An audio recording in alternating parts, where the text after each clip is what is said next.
G'day everybody, and welcome to a brand new concept for Scrapyard.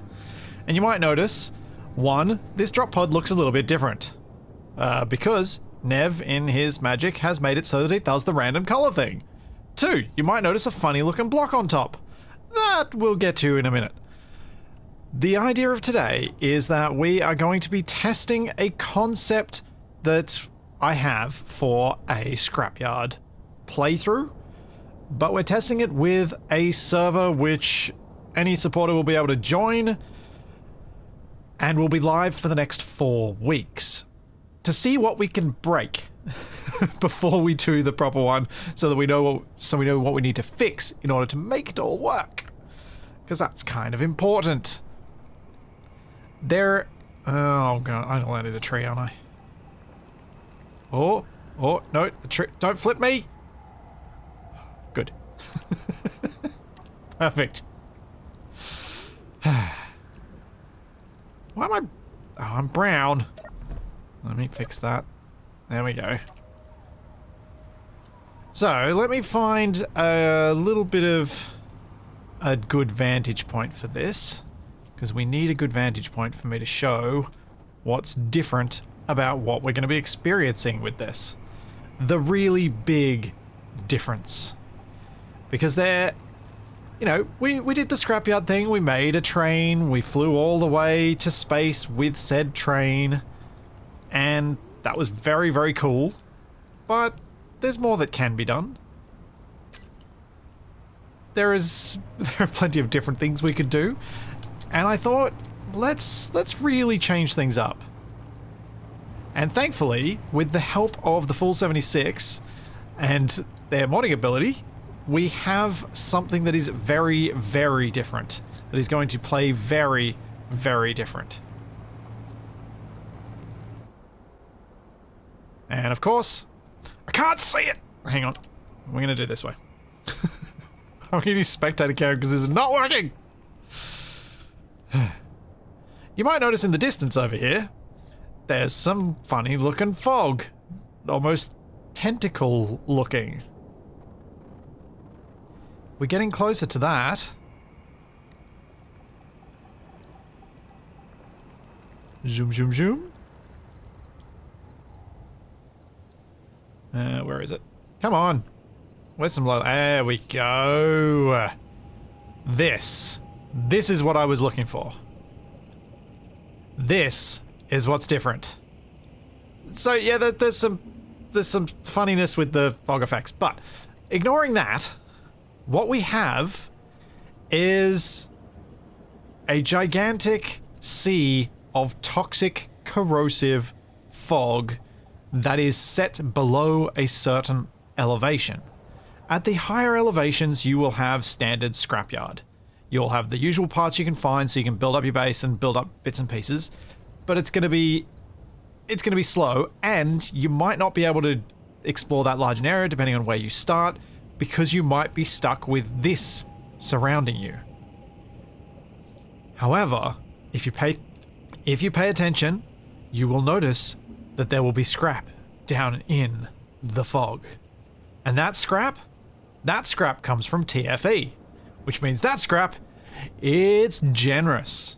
But you've got to get in there. And this stuff, it's going to eat your grids. It's going to eat everything you build if you stay down there too long. That's what this thing on the top of the Rover is. If we have a look on my thing here, it says shield info, no shield. What we actually do have one, don't we? Yeah, the emu shield.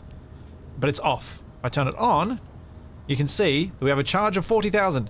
If I drive into that fog, this shield would protect me for a short period of time before my grid starts getting eaten. But basically, the idea is that the rich stuff down in the fog, that's the stuff that we want to go and collect, and that's the high risk, high reward. And so it's going to be interesting to see if this works as we've imagined it or if it's going to be one of these things that in testing is going to be an absolute nightmare.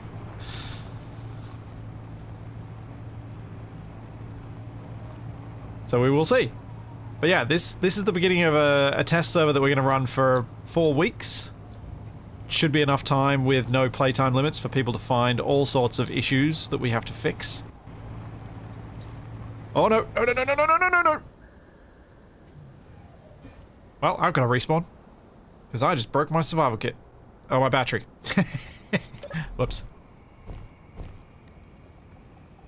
I think we all knew that was going to happen.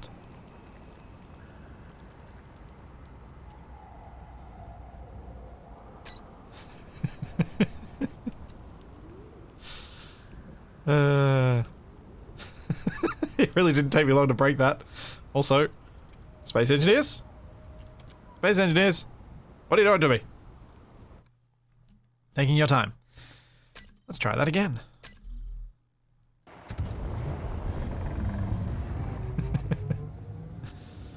Aha! Oh, look at this. I'm on an island. That's not good. That's not good at all, but I did see a scrap abandoned settlement. So there is something. Let's turn off... Is it that one that I need to turn off? Yes. So I'm on an island in the fog now, which is actually the perfect spot for me to start and start doing this. Because it's a decent sized island, but it's still an island.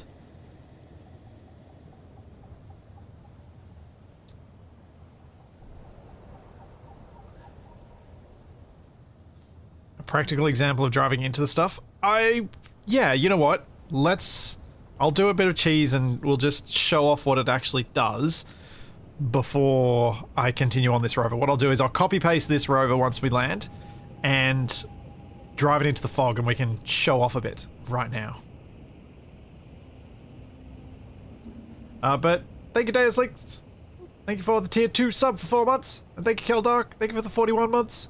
And thank you, 30 Mile for the Prime sub. And Zinthan for the Prime sub. And Barabaz, thank you for the gift sub.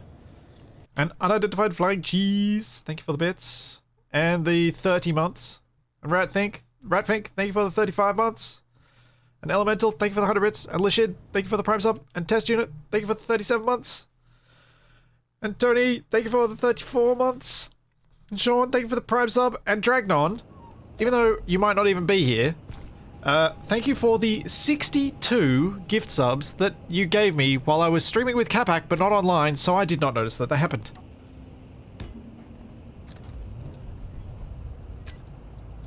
Alright, let's do this thing.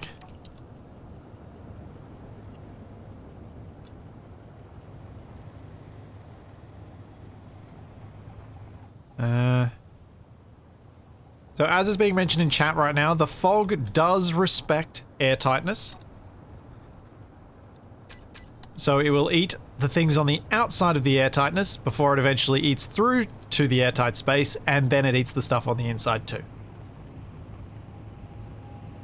So a huge thank you to the Fool 76 for making the fog mod and the planet.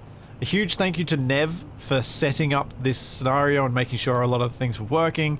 And big thank you to TFE for adapting one of his mods to be the scrap that we find in the fog.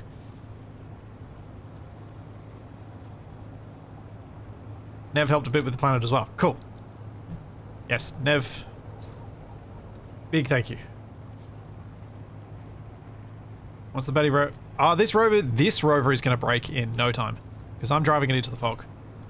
But I'll have the other one. So it's okay. I'm going to make myself invulnerable. Nah, I don't need to. This is bumpier than it looks.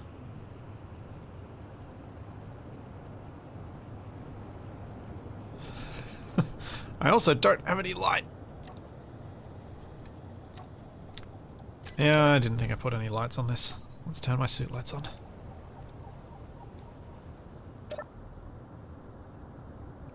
That did not help.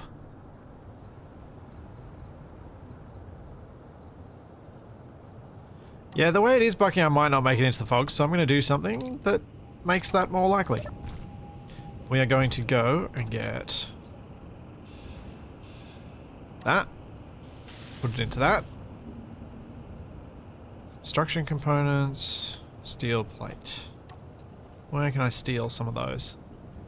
I think I'm gonna have to find something first, so I can't actually fix the gyro. Let's just do this.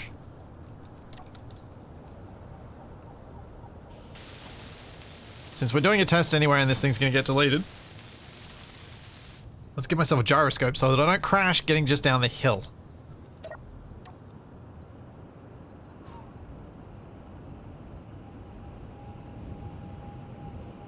As we can see, this has quite the craggy surface here.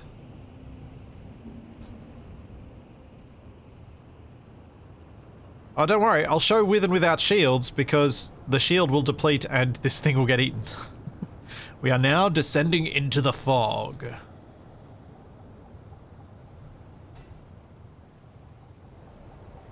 Down and down and down we go.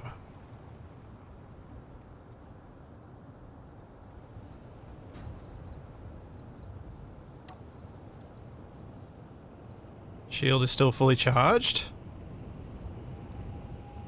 Oh.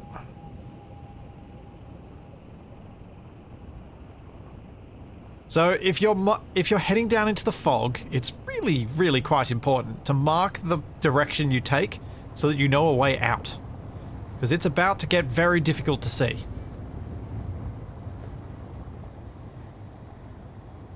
Is food going to be a thing on the server? No. Not on this test version anyway. Because I haven't added it to the Scrapyard mod yet. Okay, the grass just changed color. That means I should be pretty much in the fog now. There we go.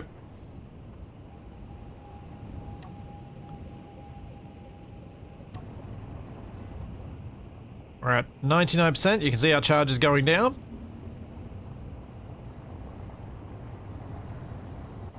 Yeah, there is a bit of flickering with the fog. Wonder if anything can be done to improve that. The fog does eventually damage the player, yes.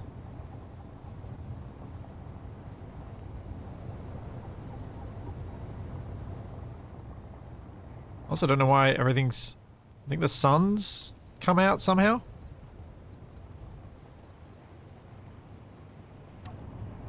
Do larger grids take more shields? Yes, I believe so. The Great Emu War 2.0? Yeah, something like that. So you can see that I'm gonna get, you know, a decent amount of time down here, probably 10 minutes or so, before the charge fully depletes. It's block count that matters, yes. So the more blocks you have, the quicker your shield will deplete, because there's damage occurring to each block.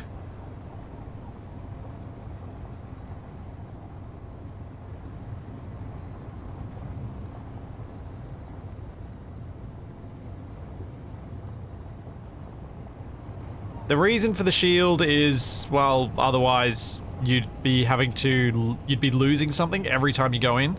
The idea of the shield is that you have some time to get in here, collect something, get out.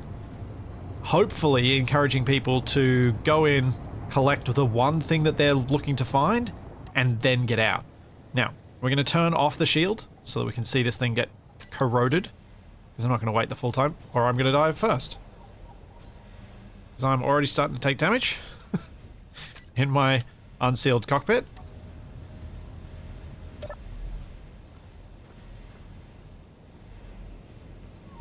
We can hear it sizzling.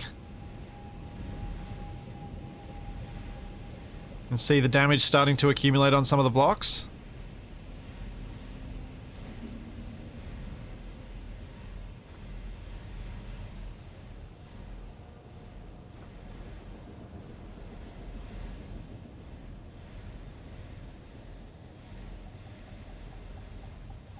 Anyone else craving a fry-up with this sounds? Yeah. So you can see, oh, it still takes a little while for something to explode, but we are starting to get this thing to explode now.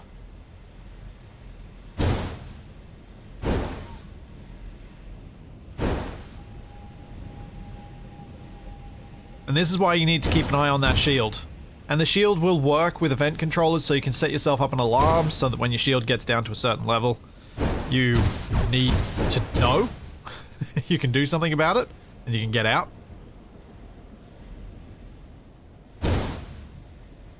But as it keeps on eating...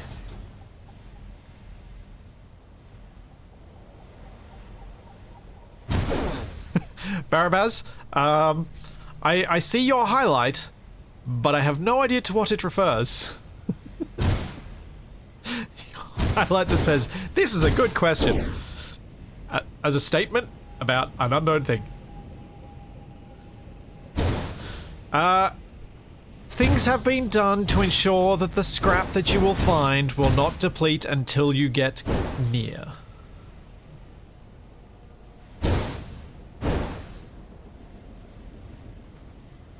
The rate of damage is relatively quick. It's like 2 HP per second, I would put it at, around there. Oh. There goes something that exploded. The shield recharges, yes.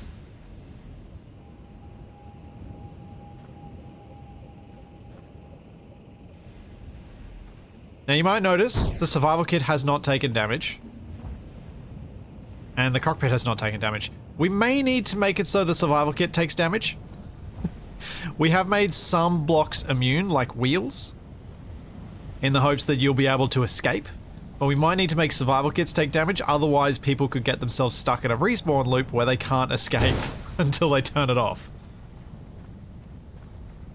Although their battery will die, so yeah, it's probably okay.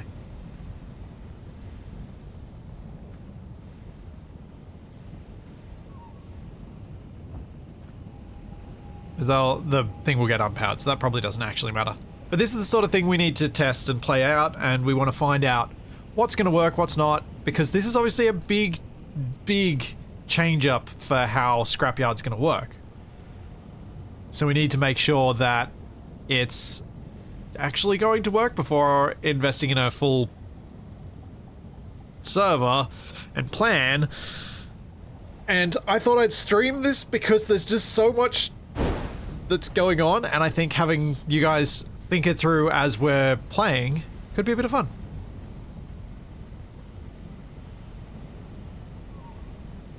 And this looks to be almost ready to split.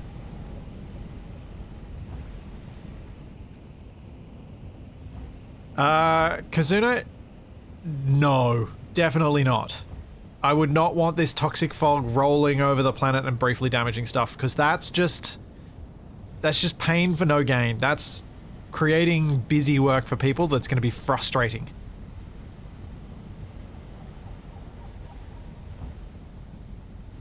Oh, Rogue Wraith, this is 100% not going to be the standard Scrapyard scenario. Don't worry, I'm not replacing Scrapyard in any way. This is just a new twist on it for another series that's going to be edited and on my Splitsy YouTube channel. That's my plan. It's not... This is not going to be something that is replacing the other way of playing.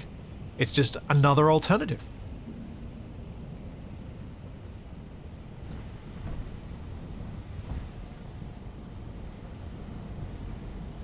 Do you know if the shield cover subgrids? It covers connected subgrids. I think it might be a bit... The full... Does it cover stuff attached via mag plate as well? No, the fog's eating batteries. The battery is taking damage. It's just the battery has a lot of components, so it takes a while. Covers all grids in its radius effect. Yeah, there we go. That's right. There's an AoE to the shield, so you can actually drive with a friend, and you're both covering each other's rover.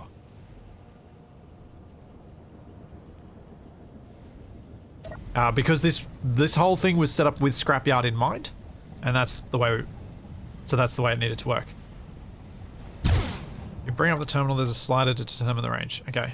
Oh yeah, here we go. Radius 1,000 meters, so I can increase or decrease this radius to control how much I'm protecting. So you can even protect the scrap that you're about to start stealing but by doing so, you're going to deplete your protection for your rover faster.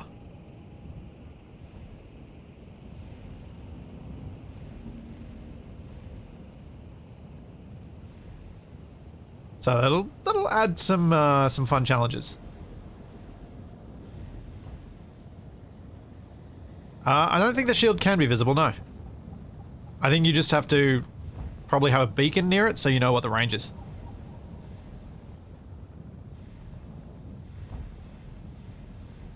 I think that's probably the better option, rather than having everyone running around with safe zone style bubbles on them, because that would get annoying very quickly. But yeah, that's it getting eaten. I'm going to go back and we're going to actually start doing this from my other rover.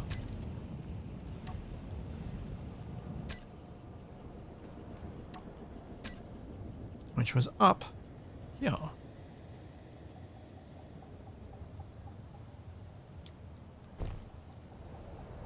And doop, doop. Alright, so now I have to find some scrap, because I need to make something that can actually go down in there. Thanks, Robob. Thank you for the 54 months at T2. Thank you very much.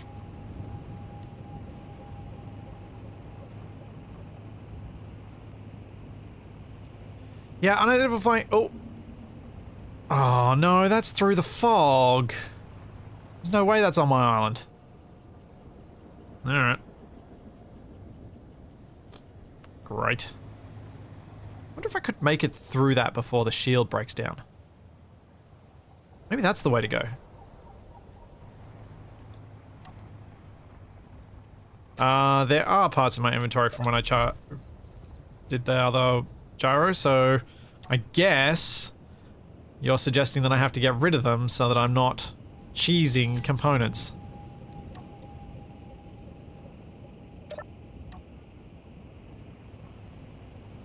Yeah, so one of the things that for this test server, people can do whatever they like. For a formal edited server, we would actually have to have a house rule of no one plays music as their alarm sound for their thing running out. Largely because if it's an edited series, I can't actually edit and use game sounds if anyone plays music nearby, because the music then gets cut weirdly and it diminishes my abilities to actually do things in the edit. And that's why it's really annoying. And why I usually have a rule on these servers of no, you cannot play any music. We can go a little bit quicker than this.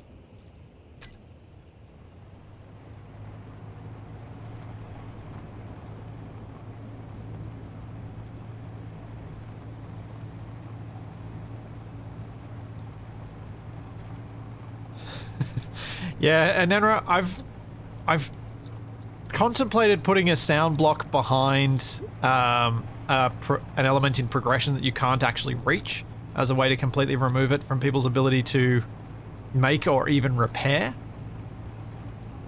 But honestly, it's not been required. When I've just told people no and this is why, because it means I can't edit the video, it's actually not been a problem, thankfully.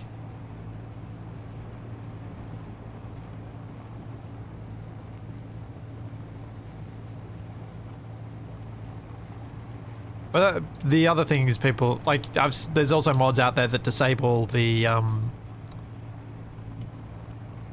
audio definition for the spasmatic polka.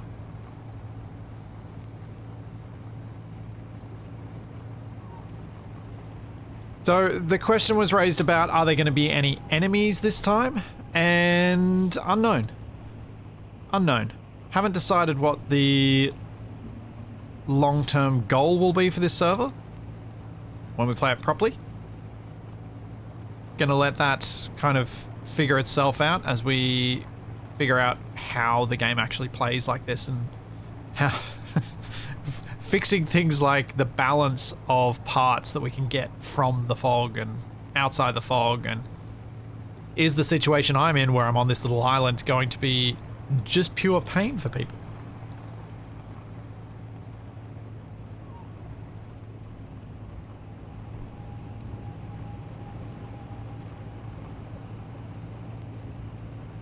I don't think spiders in the fog would necessarily be fun. This fog is already trying to kill you. I don't think something that pops out of the fog that you can't even see is necessarily going to add to that sense of, I'm gonna die.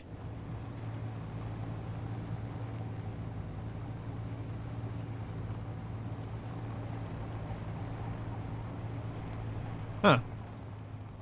So we may not have food enabled, but we do have food. There's some mushrooms.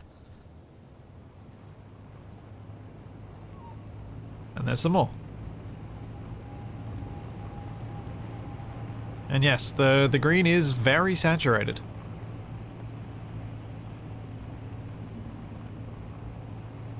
Looks more like a gloom than a fog. Yeah. Potato, potato.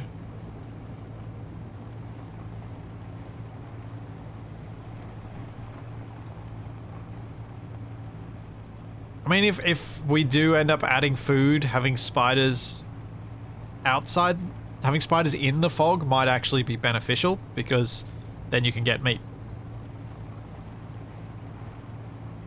And that can be a reliable source of getting food.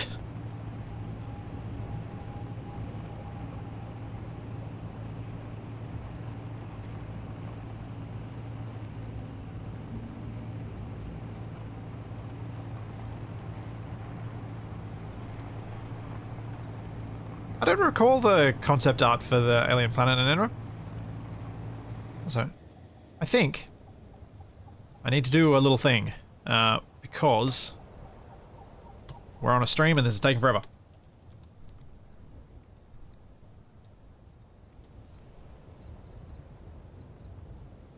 And that's down in the fog. We're doing testing, so I need to actually find some stuff. That's not. Alright, let's go.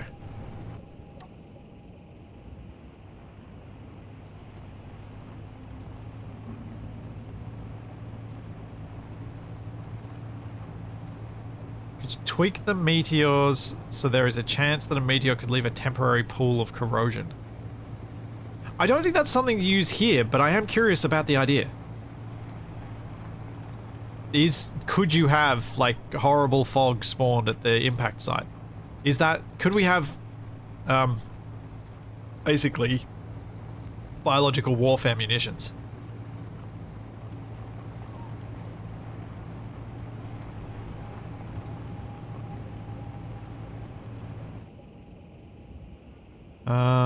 Maybe that was in the fog, the other one that I just spawned.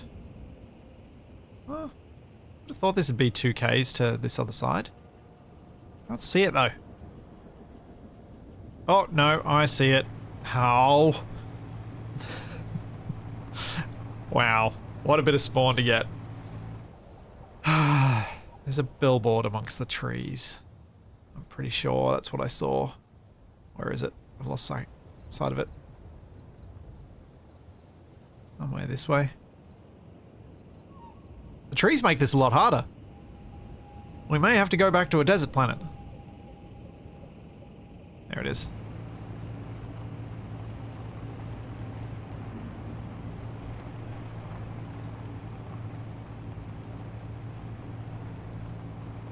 Yeah, obviously there's about 10,000 different ideas that we could approach here.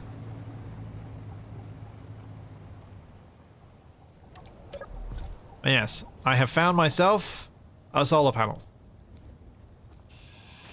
But maybe enough bits to build my gyroscope, which would be nice.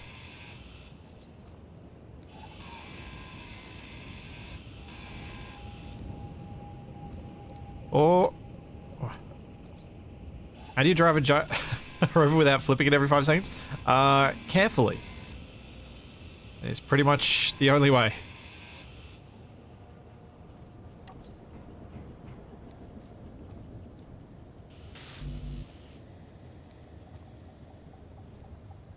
That's pretty much it.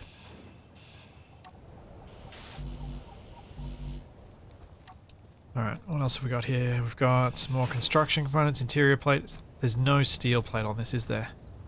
Other than in the solar panel, which I'm really not going to be able to save. Much as I might want to.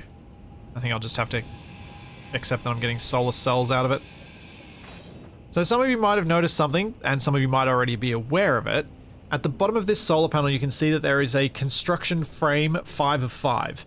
These are components that you cannot make, you cannot find at the moment. That may change.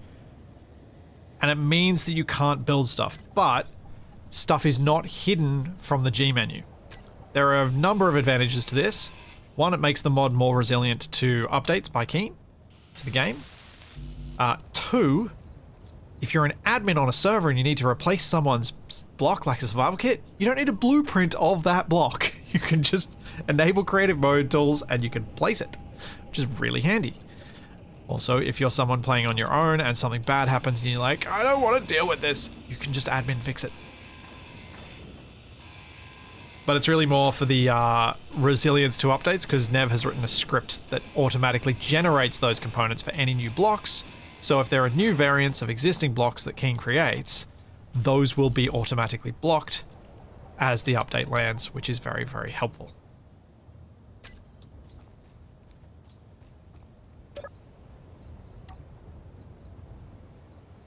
Alright, let's get some more scrap.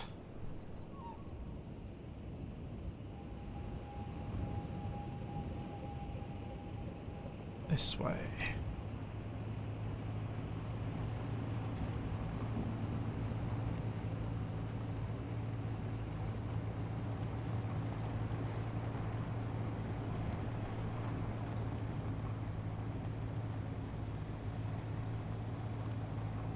If they were evil, they wouldn't add any monsters, but have a soundbite trigger a loud roar in the distance while you're in the fog. I do agree with Stark, though. That would be funny for the first time, but it's the sort of thing, just like the good AI is watching you in the rotary airlock mod, that just, it's not funny once you've seen or heard it 100 times. It's just annoying.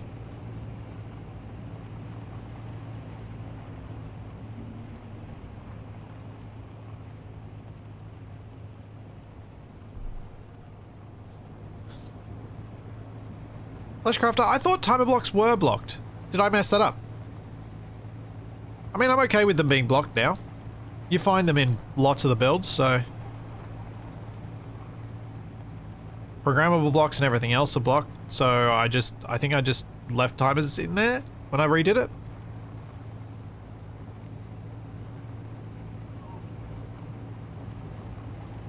How much different is the Scrapyard spawn rover from the vanilla outside the shield? This is harder to drive than the vanilla one. It is smaller. In fact, you want to see a direct comparison?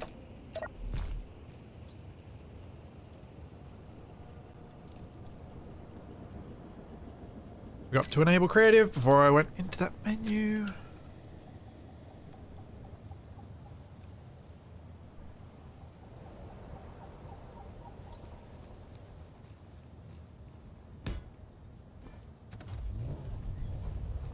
So, open cockpit versus closed.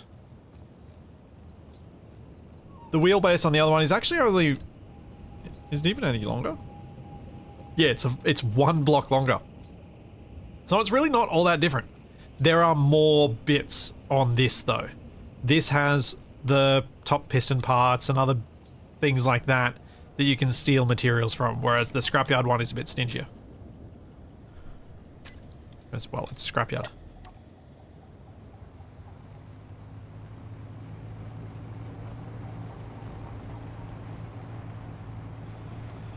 Jex, the planet is big, but maybe we can make it smaller if people aren't actually running into each other. But also, maybe it needs to be big for performance sake. It's hard to know for sure. Also, watch out for doom fences. They're doom fences because they spell your doom.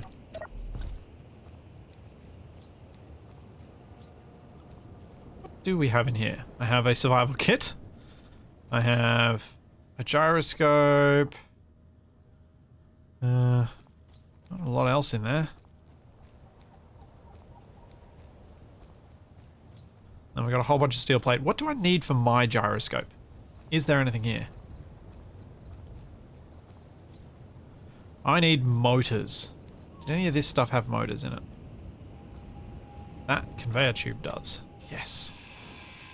Good, good.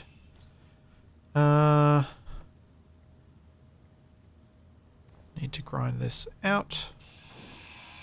Although... Oh wait, these have them as well. Mag plates! Yay! So I need to make another mag plate so I can grab this gyro. And we're back to Scrapyard Strength Grabby Hands.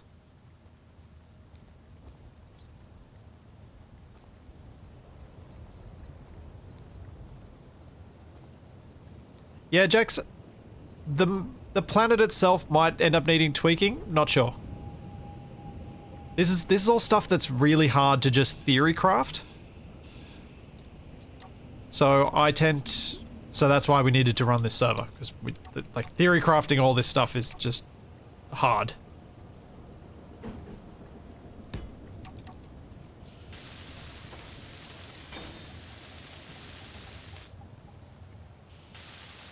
There we go. I have a gyro. That one is down in the fog. How am I going to get this up to that? Or almost. Almost. Oh, come on.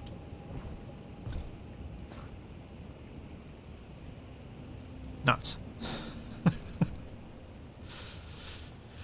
Well, I think I'm going to just abandon that gyro, to be honest. I'm going to grab this medical component. I think it's too soon for me to grab stuff until I can actually make new wheels.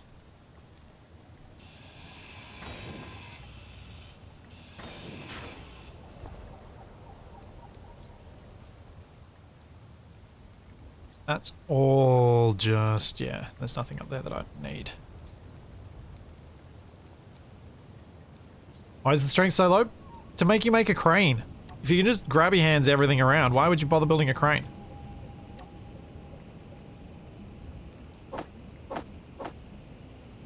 Like, it's 100% literally, that's my justification for it. I want you to build a crane, so I need you to not have something that does a perfect replacement of that role. Okay, so let's improve this rover a little bit. Gyro. Override. Roll 5. Since I know that works for the default rover, I'm pretty sure it'll work here. There we go.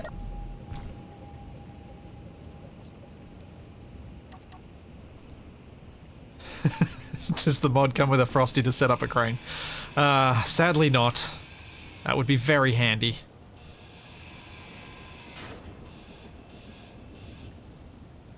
Be very handy indeed. Now we are even. Do I turn this odd? Yeah, we can turn this odd.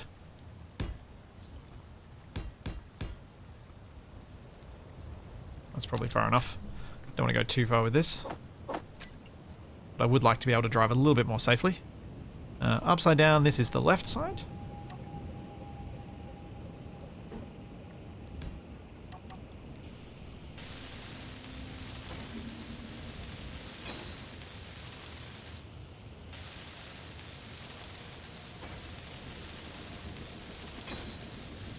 Could it include a scrap version of Shaq's vehicles?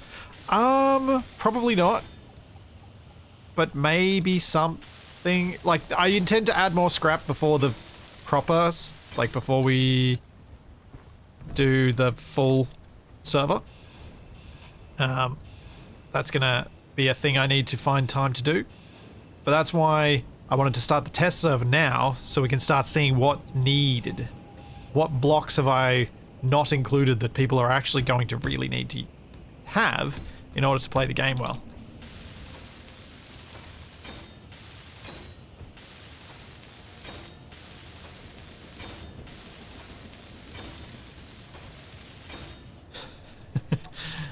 Shaq's helicopter is too generous with the number of wheels. Perhaps. It does have 6 wheels.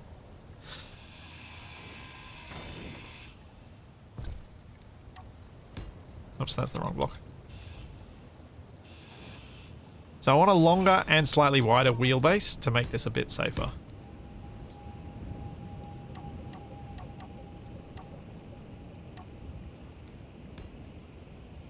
Something like this should do the trick. And you coined this the turtle move. Yes, I'm going to turtle my rover to improve it. I think that makes sense.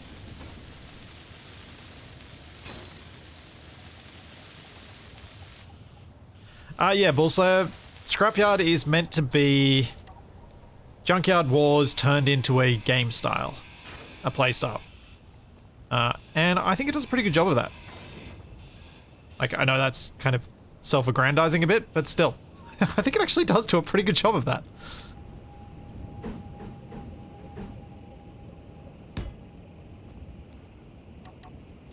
I think it manages to achieve it reasonably well. Okay, there, the battery's on that side. That should hopefully be okay. Just looking at that weight distribution going, ooh, that's not great.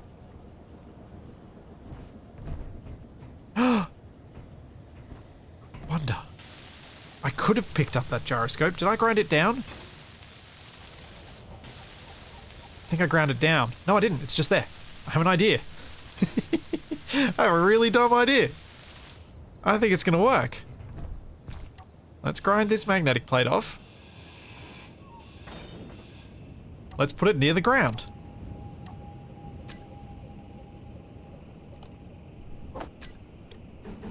And then I can get the gyroscope onto it, and then when I roll over, the gyroscope's up top.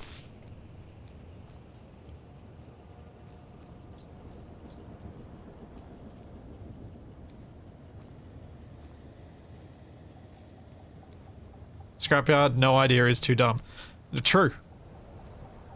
Scrapyard is kind of my way of taking some of the bits that I really enjoyed about Escape from Mars and turning it into an endless play mode that's not reliant on story and the like for progression.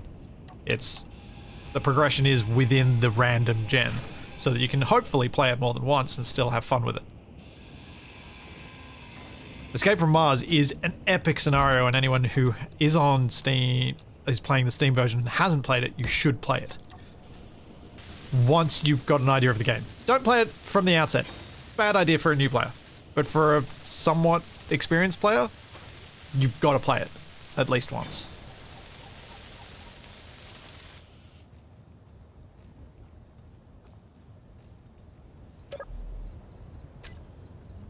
Okay, gyro.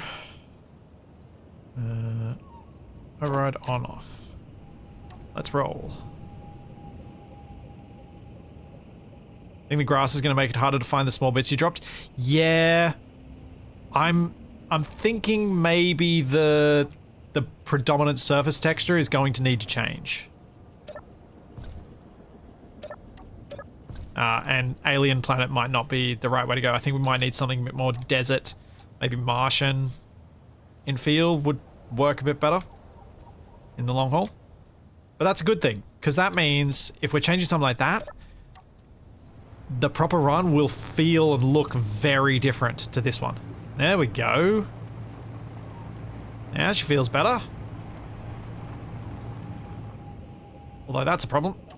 Let's turn braking off on the front.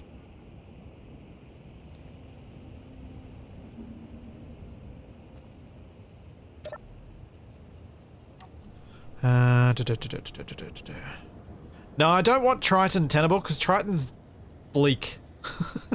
It's just bleak. What am I doing? I was going to do something and I've forgotten already. Oh well. Oh, I probably don't want a top speed as... Oh, 180's fine. Alright, let's get some more scrap. Now, obviously, if this weren't streamed, I would happily just drive around until the scrap appears. But because this is streamed, I have to be sensible and be like, I don't really want to do that and I don't want to play at that pace live streamed. I'm happy to play at that pace edited. Rear turning is off. I turned it off with build vision.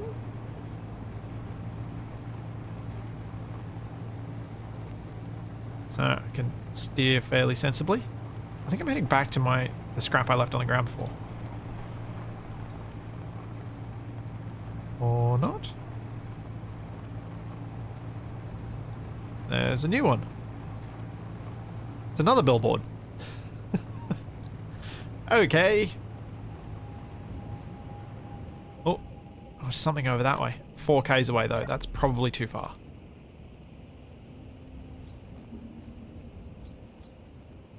This terrain makes the encoding go nuts? Yeah.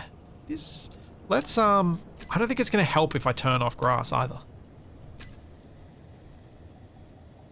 How strong is the jetpack? It's not.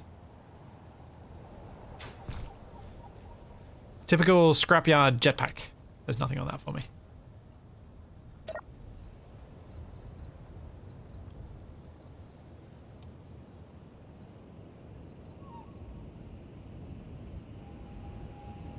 And that one's down in the fog as well. That one's down in the fog.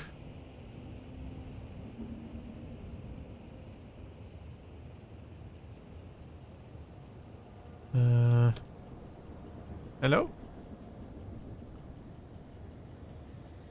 Oh, that one could be good.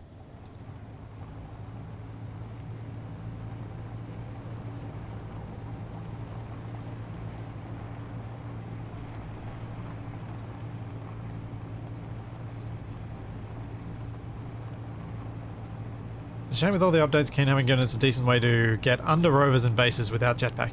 Yeah. That's why I play with nerfed jetpack rather than no jetpack. Because you do need that ability to flip upside down. Since we can't go prone or supine.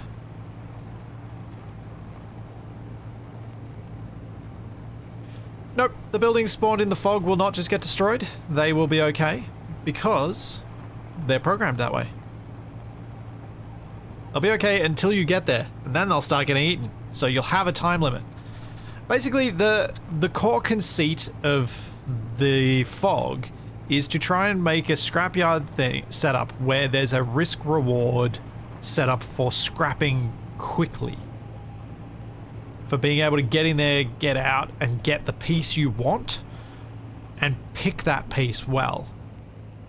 So the stuff that's down in the fog should be quite generous. I don't know the exact conditions under which it appears though. And I don't think this has anything for me. Because I really just want computers or motors at the moment. That one, does that have motors? Oh yeah, take those. The rest of this is all stuff I've got plenty of.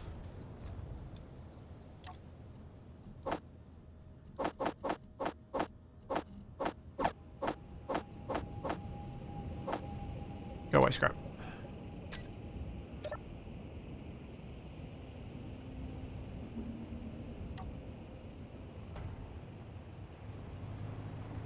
Alright.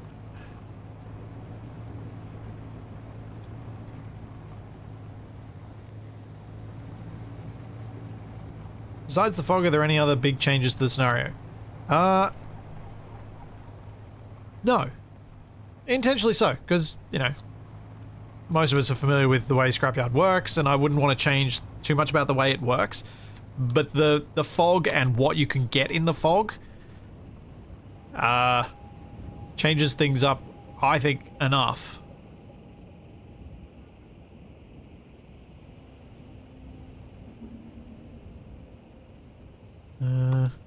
Hello? Something on this island, please? Do you know what? I might do a little something. Let's just check something about this planet. Oh, it's actually quite hard to check from space. Is everything green everywhere? What I'm wondering is there a desert that I could move myself to? That will be less bad for Twitch encoding.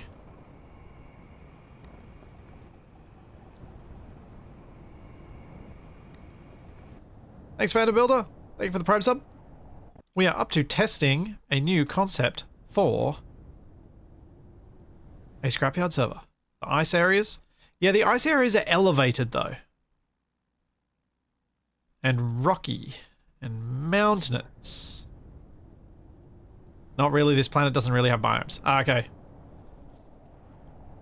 Yeah, I think there are a few things that we hadn't realized that might have been problematic that we can tweak. I could move up to this ice up here, but I think it's not going to change that much. And this is the whole idea of doing a test server, because you need to do a test to find things out. But I'll move up to the ice because...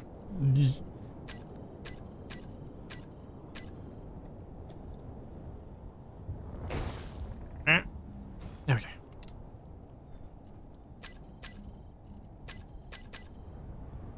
This will hopefully make it a bit easier for you guys to see and not have it go weird.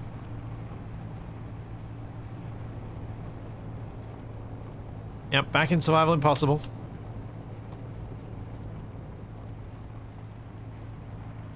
Oh.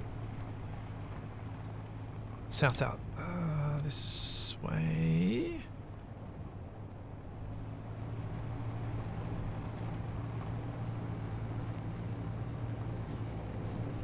Something else we've been thinking about, and we just want to see how it actually plays out, is the need for longer beacons in this setting. More persistent scrapyard beacons.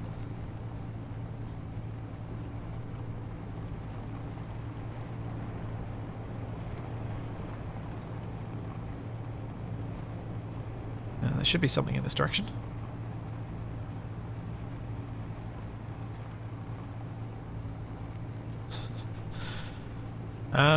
Yes, Grot Blender, technically that's probably true. You probably can use drones to replenish your shields to have a base in the fog.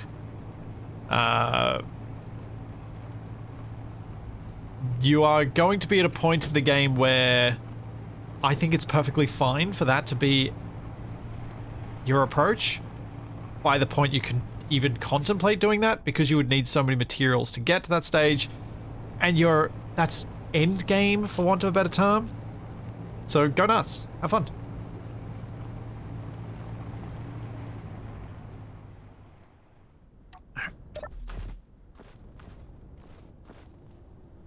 Oh. I have to jump up this side. Shields are findable. They are not buildable. Thanks, Legacy. Thank you for the Prime sub. There is something across on the snow over there, and there is something up this way. There are two somethings.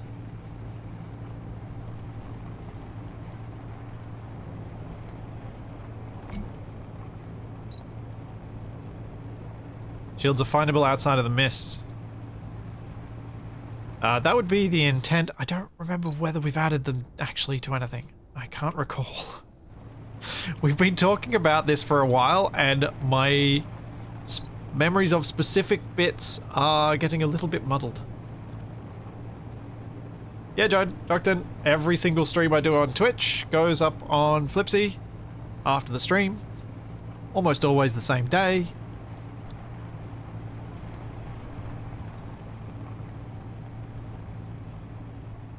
Aha! What do we have? Do we have any cargo? No. Nuts.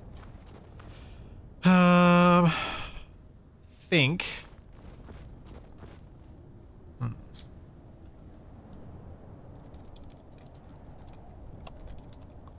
I might turtle again.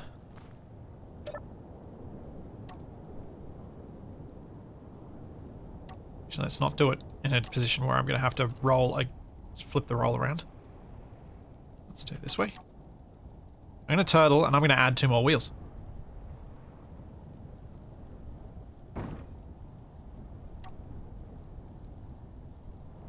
There are no... Oh. I pressed the wrong button. Oh, there's something hiding in that bush. I didn't see that.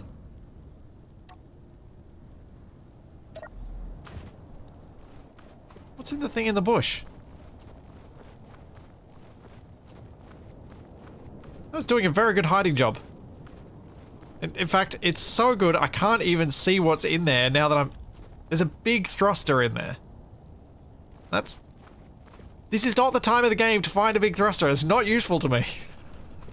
Don't even have cargo.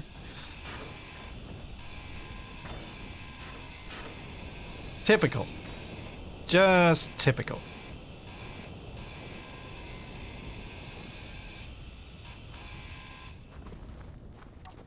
So one of the things that I am contemplating the possibility of is how we could bring in the do I want to mention this now? Maybe I don't. Maybe I do. I don't know. Let me think about this for a second. Why not making a trailer out of that? Because I don't think I've got the parts to actually hook it up properly yet. I don't think I do. Do I? Thanks, Starkiller. Thank you for 1 year. I do want to tell you, but I don't want to tell you. But I do. I'm thinking of adding Frosty's blimps to this for the proper run. The test run, I don't think we're going to have it. But the proper run, we may well have blimps. Wait, do we already have blimps? Did I already add them? Am I forgetting things? Let's see. Back. No, we don't. No, this doesn't use all scrap. You can't... No, you can't do Scrapyard with all scrap. Weirdly enough, the two of them do not play well together. Scrapyard and all scrap do not work well, because you need to get the components from blocks, because there's no other means of getting them. So having all scrap would actually break Scrapyard. Some people do play with it anyway, but that's a level of masochism even I'm not okay with. Oh, you definitely have to find the vacuum cells. Well, Eisen, I don't know if you'd have to find the vacuum cells. I think you just have to find the components for them because they're expensive. But yeah, probably have to find the cells, to be honest. Okay, don't have enough to make that last wheel, but that's okay. Need more large steel tubes.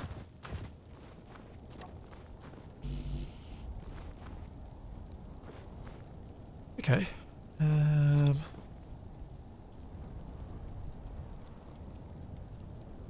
Turn steer down on these.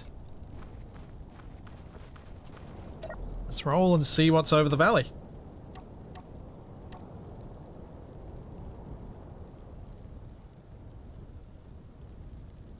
Yeah, the bush van, it seems to have only broken wheels, none of which have any large steel tubes in them. Because it's got this one wheel here and there's nothing. And the large thruster, I should grab the metal grids out of it before I leave. That would be a good idea. So those are valuable. And now I have something that feels very stretched.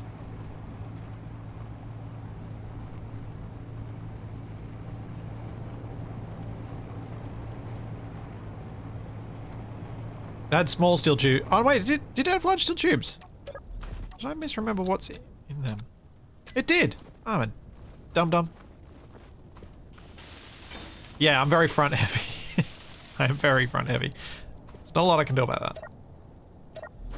Although I can do, potentially, the scrapyard Cheesem's storage if I want to move some mass back.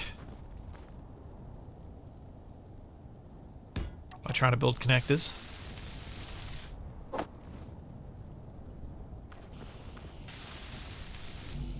Former storage options.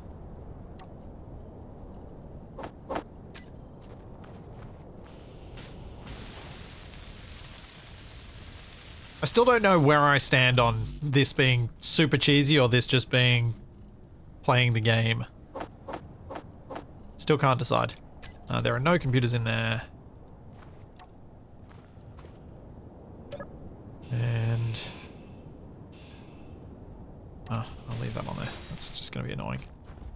There are none in here. So we can't build the connector anyway. And that's the reason why I think I'm fine with this. Because I still need to find the computers to actually even build this.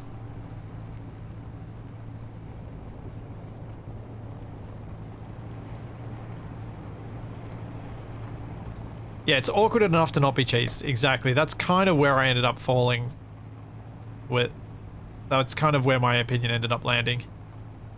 I think that might just be a giant rock. I don't think that's actually a grid over there. There was another one to the left.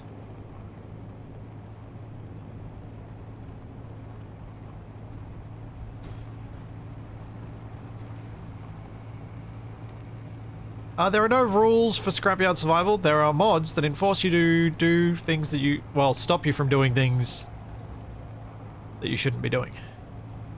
So, for those unfamiliar with Scrapyard, if this is relatively new to you, I created a mod a little while ago, or a collection of mods, with much help from a few people, that basically restricts your ability to build a whole bunch of blocks. So the only way to get those blocks is to find them. And so I created a bunch of builds that spawn into the world that you go to and you find parts at. So you can't build cargo, you can't build batteries, you can't build a whole bunch of different things.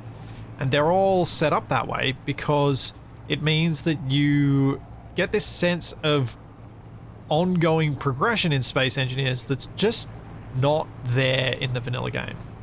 So it can be an exciting find when you finally stumble across those metal grids you needed. It's an exciting find when you finally stumble across even the large steel tubes that you need for something. And I don't know where the grid is that's up here, but I'm going to keep driving because I don't know where that one behind me either.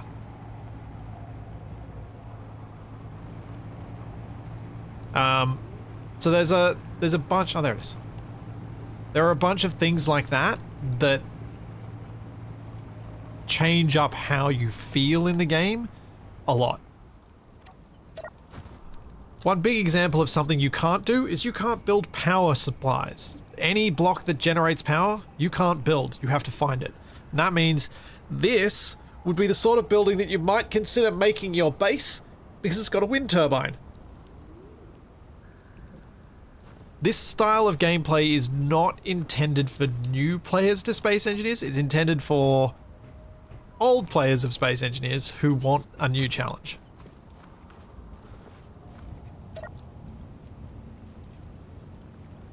It is probably a terrible way for new players to start playing,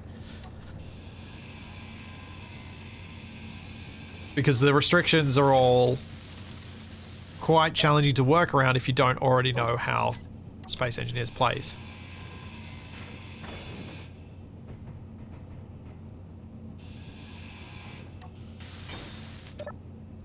Oh, fancy welder. Nice. It's got motors and large steel tubes. Have you got computers? No. So the door has a couple of computers. The lockers had a couple of computers. Anything in the bed? No. So I think with the doors computers, I should have enough to get that connector built. But yeah, the Scrapyard was meant to give you both a reason to explore, because you need to go out and find stuff, and a reason and a sense of progression and growth as you go through the game. So you're not just constant... Oh man, I hate grinding doors. Especially with a tier 1 welder, grinder. You're not just doing the same progression in a slightly different environment.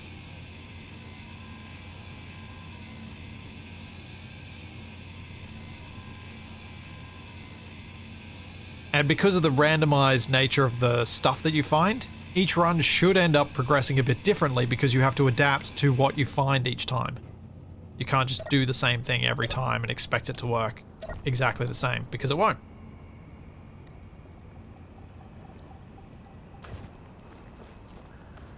And so for a lot of people, this way of playing is too slow, and they hate it. And I get that. That doesn't upset me. That doesn't offend me.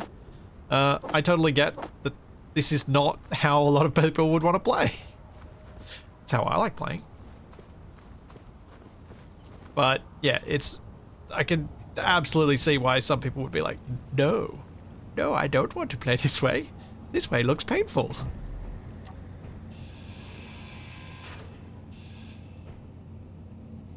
Grab those displays. Don't think there's anything else around here until I get up to the top for the wind turbine.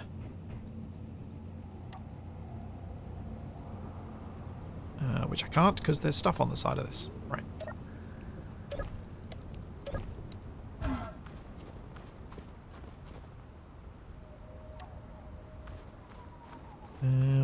Where can I attach this to so I can get up there? Nowhere. Also helps if I have steel plate in my hand. Fine. If I can't get up there, you're coming down to me.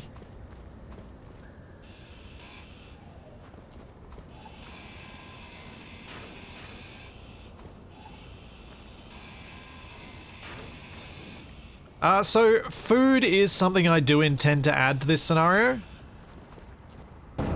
But not to do it in such a way that it's annoying. Do it in such a way that it is very much an optional way to enable it. I intend to put it in the loot table so that you can enable it if it sounds like something fun to you. But if it doesn't sound fun to you, just leave it off. The reason that I kind of like the idea of adding food is that I think it could work with finding the sorts of food that you find in unknown signals in these bits of scrap. So if you find the questionable food, the food that's uncertain, food that you don't know if it's safe or not, so it'll be mainly mystery meals, and then eventually you might get lucky and stumble upon something that's got a seed or two, and then you might eventually stumble across something that gives you that gives you a planter so you can finally grow said seed. But of course then you're going to need to get ice, and you're going to need to find drills to be able to drill that ice, otherwise you're going to be using up huge amounts of ice and having to hand mine it. But I don't want people to starve. I just want them to be stuck eating mystery meals until they find those things. So it's more of a fun optional progression, or just disable food if it's not fun for you.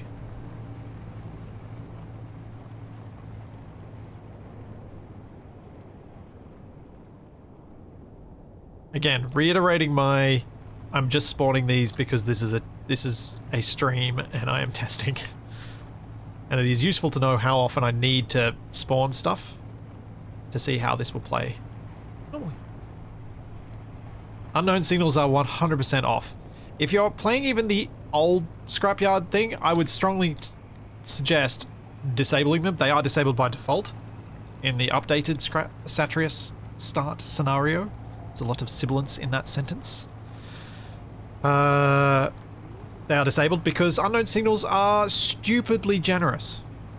You get such easy access to thrusters and metal grids and everything from them that I'm just like, no, we don't want those.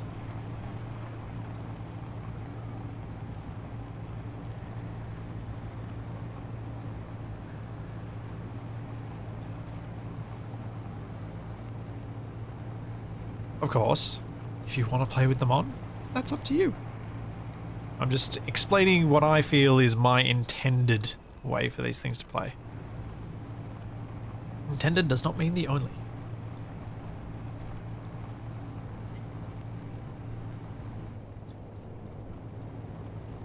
That would be a tree.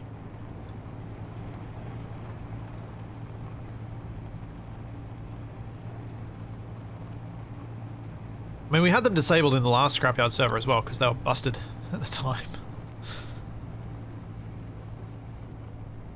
Oh, that's the same grids that I just left. So there's something else up here, a bit further away, but I don't know where.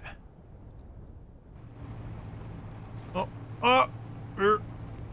First tree casualties, and I damaged something. As I managed to create a pothole.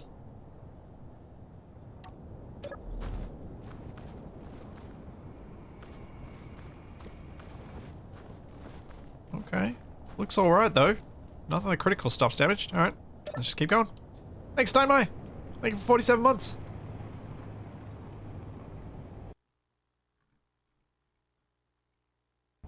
Thank you, June. Thank you for 64 months. Sorry I missed that before. Thank you, Beldenik. Thank you for just shy of 3 years. Oh, and Steinmeier was just shy of 4 years. I can do maths.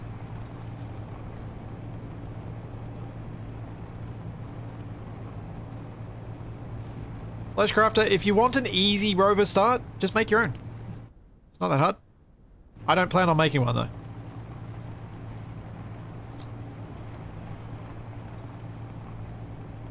Thanks, TFE. Oh, that's 7.6 k's away. That's not good. Let's just spawn a bunch. Give myself options. Ah, there we go. 2.75. We can get to that.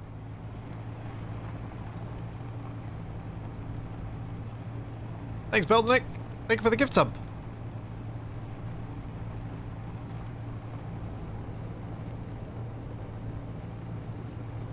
Since this is outside of the the frontier of unknown gift packages. Yes.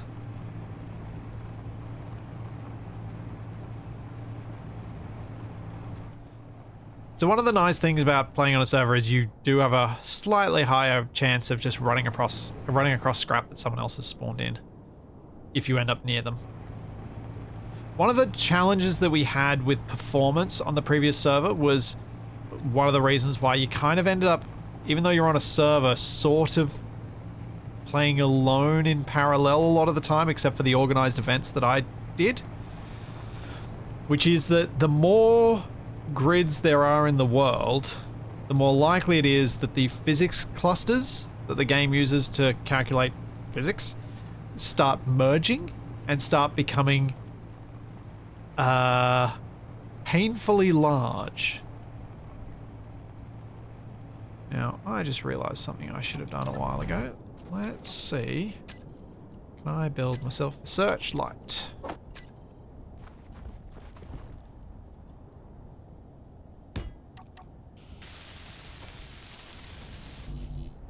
If I can build a searchlight, which I can't because I need more computers, I can have it point to the scrap.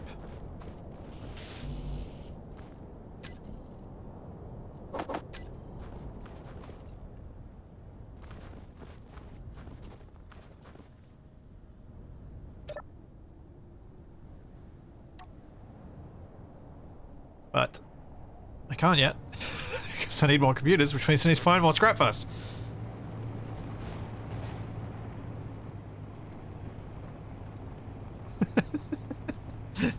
TFE, in the mist, is it only your dragster that we find as loot? To which TFE responded, I'm not that mean.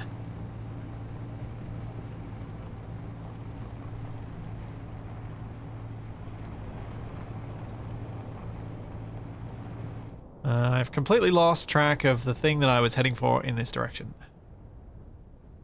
So something that's quite useful to do in terms of finding scrap tends to be good to go round and round in circles.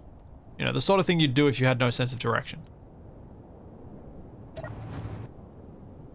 think it's that way, so we need to go about northwest. Let's do that. Because you will then spawn things in that you will then accidentally run into.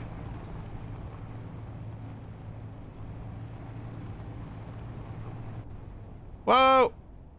Tree. I'm surprised I'm breaking the trees. Didn't think I'd be heavy enough yet.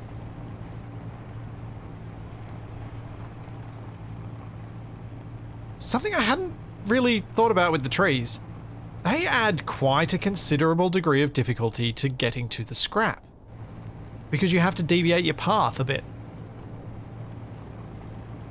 So you're more likely to get a little bit sent off from your original intended angle.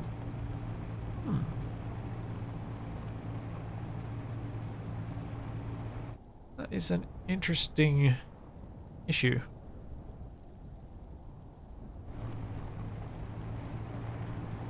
Hello? Something this way?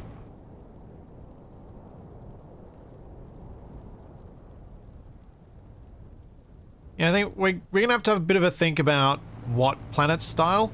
I don't think Alien Planet is the go. I think we're going to change that up. We'll leave it for now, though. But I think Alien Planet has a few problems.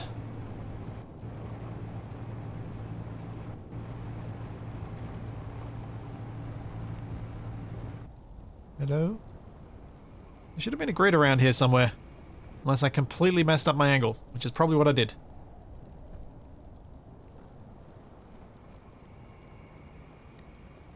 And then I look across the chat. I thought it was north-northwest, not north-northeast, but then someone else said it was northeast. So who knows? All I know is, can't spot nothing. There's nothing to find.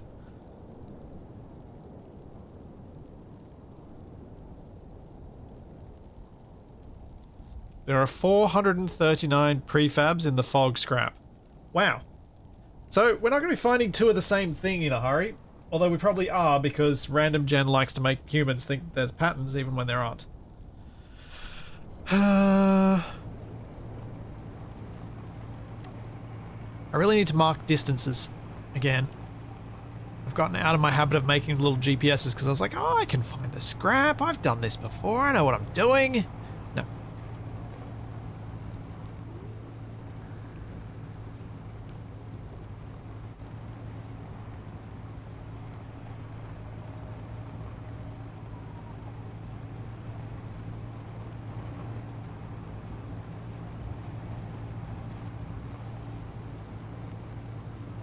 Yeah, alien grass is worse than Earth-like grass for compression. It would appear. Now back to snow. Huh. I'm really not having a good time finding stuff today. Okay. So... Dot, dot, dot... east southeast 4.29. I think it was that. Something like that.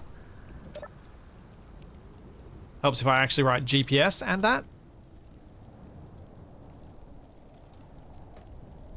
Rather than just putting it in chat, because...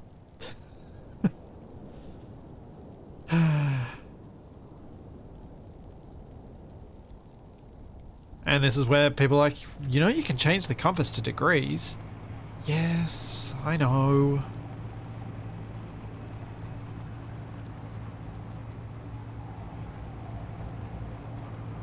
Yeah, we'll have a compass. Don't worry. You need a compass. I think,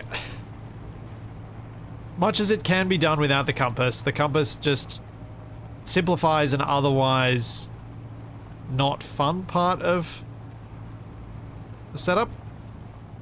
I'm actually leaning towards making the scrap draw more attention to itself rather than less.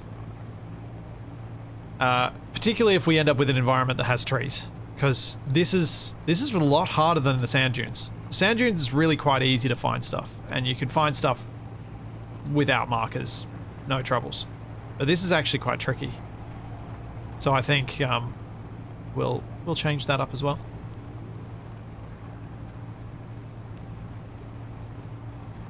The grass texture won't matter, because the surface texture and the high contrast in the surface texture, I think, is the issue for compression.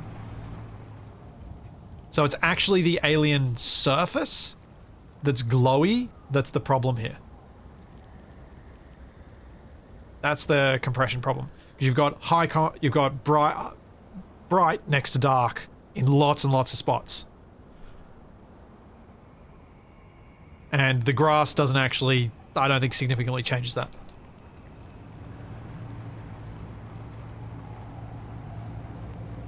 Had sparks and smoke. I mean, because of the way Keen Space Engineers does its... Ooh, fence. Does its sparks, yes. If if this stuff had sparks, you would see it from infinite distance away. No, there's no uranium on the alien planet. Thanks, Blobby, gonna get ya. Thank you for 29 months. So, this server is already open to supporters who can look at the old connection details and find it there.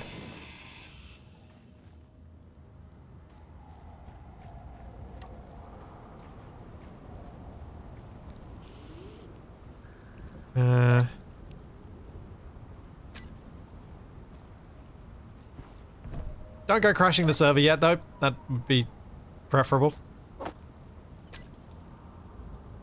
What can I do here? There's no cargo still. You got cargo? Got a hydrogen thruster. Still no cargo. I need cargo. Give me cargo. Alright. Let's lock down that thruster. Don't want to throw that away. So guys, since you asked, this is what the survival kit can produce. It can produce ingots from stone, of which the outcome is gravel, because the gravel is then used to make paint.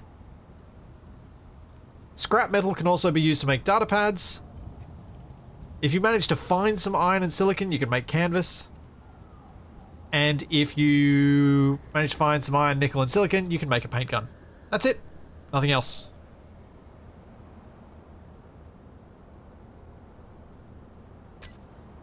Survival kits do not work as you would be accustomed to in Scrapyard.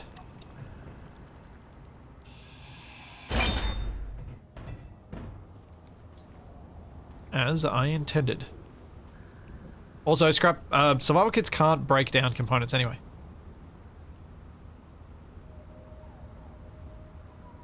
Even in vanilla. Need an assembler for that.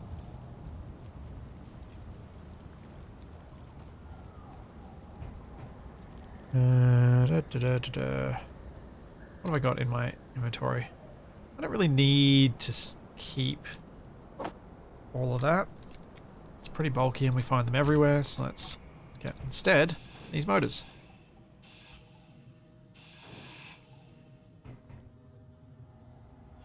Not there's much else I can take from here. Should probably try and get another connector for some more cargo. But I still don't have another computer. I need 2 more computers. None of this had one, did it? No. And that water tower doesn't either. Oh well.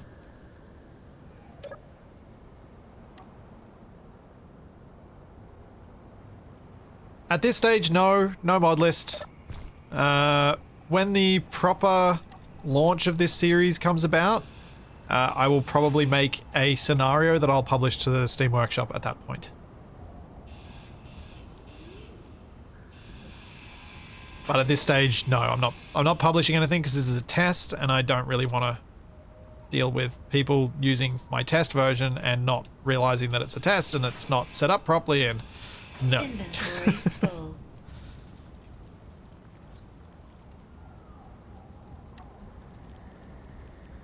30 Mile, that's something I will, if you can't find it now, I will deal with it after the stream.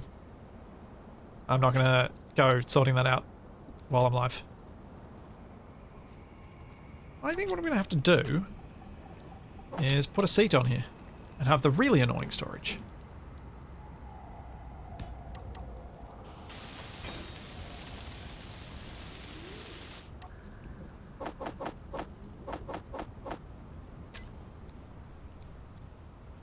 At least I put it on the correct side, because that just sank a lot when I did that.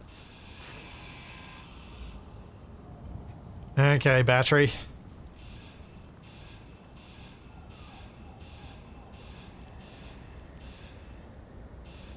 Let's play our game.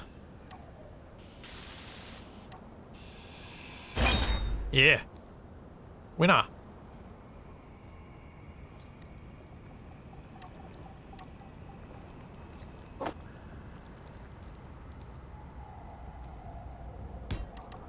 Get this on. I'm not listing. I think I was rebalancing. I think my mass was off before. Okay. Yeah, look good. Does it look more sunk on one side than the other? There is a small cargo up here. That should have a computer in it. Well, there's maybe some loot.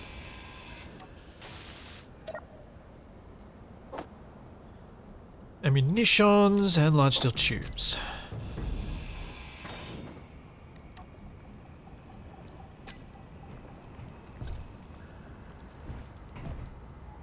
That looks to be... hinge? Yes, computers!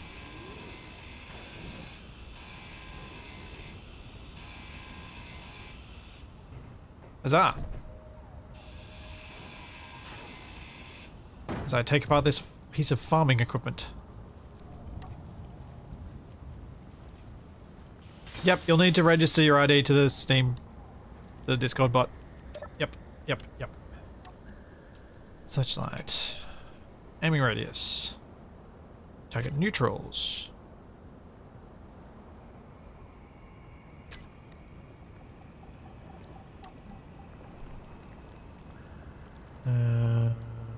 Let's make you show up by going to... Actually, that's probably going to show up best here.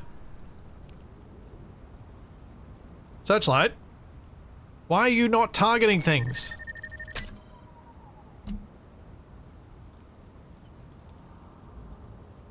Arrgh! It should be targeting things and it's very clearly not.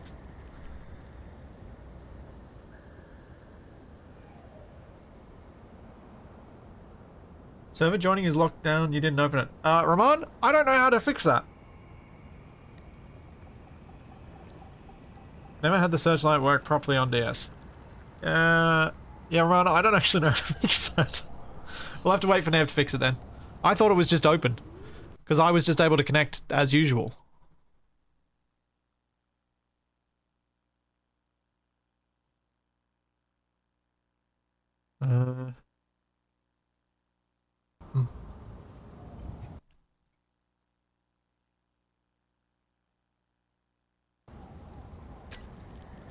Oh well, we'll have to fix that later.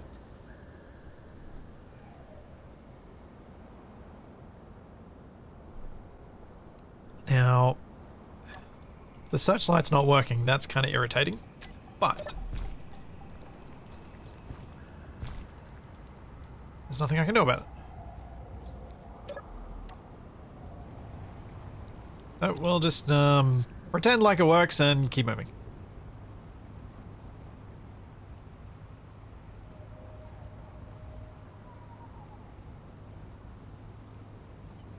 There we go, something 4Ks ahead.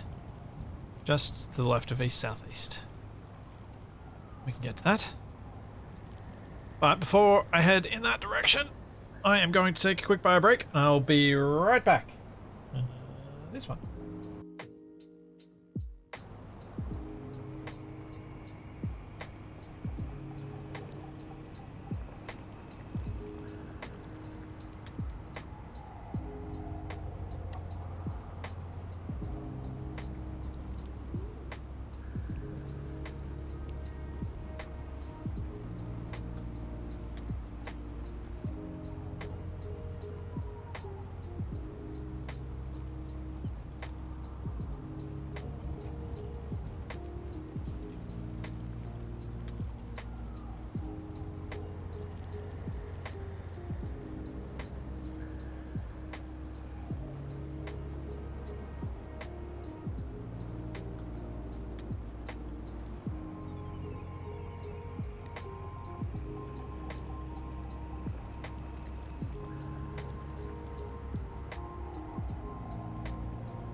Alrighty, let's get to this scrap, and once I get to this bit, depending on what I find, I'm then going to find a location on this planet where I can hopefully start setting up a little test rover to see if we can get some scrap in the fog and see if we can go find something that's a bit more special. Because I now have a battery, I have a second gyroscope, and so I could move the emu shield onto a new rover with that tiny little battery. I probably need more power than that, but it's fun to find out.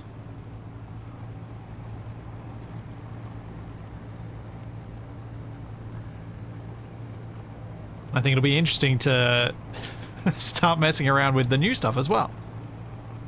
So that's where I'm kind of leaning for that.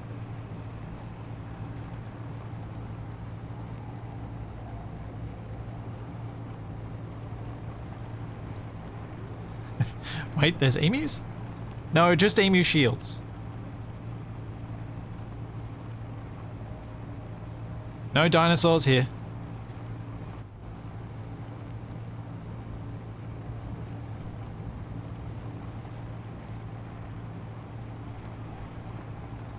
It's the electromagnetic shield unit, or emu. Something like that. We had some acronym for it. And I've found another farm with a shed. Let's make sure I don't hit any of these fences.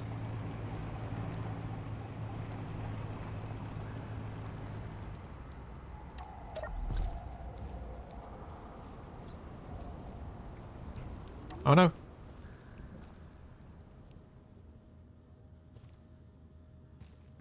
You're ticking.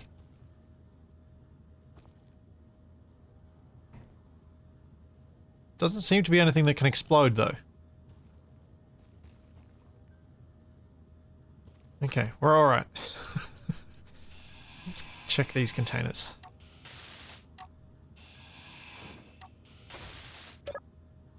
But this does mean I have another battery.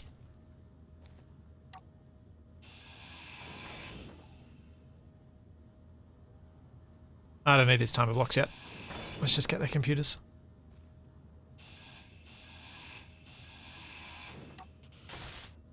Perfect, given what I was planning on doing next.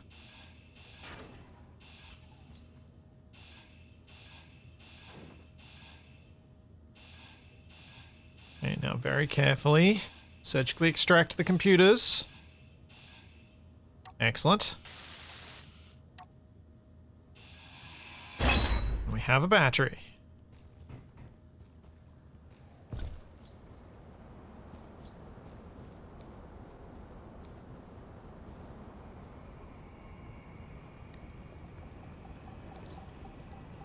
No, there's no new kind emerging. That's fancy beyond anything I would consider attempting. You got weld pads and you got merge blocks. Just as before.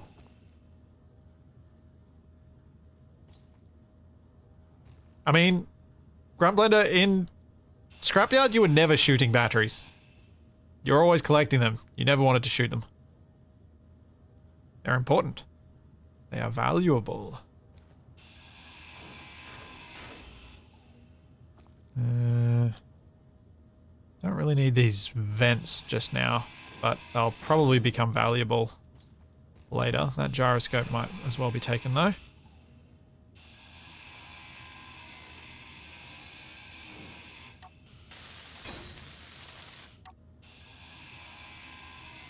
So hacking the block so I can remove it.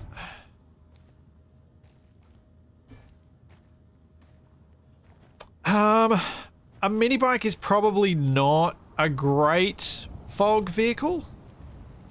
The reason for that is I can't see a lot down there. So something that requires me to be cautious about how I drive is probably not going to end well for me. But also you need the ability to carry stuff.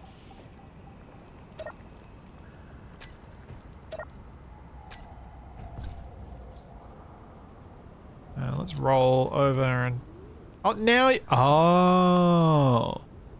The searchlight's only going to target powered grids. I see. I see how it is.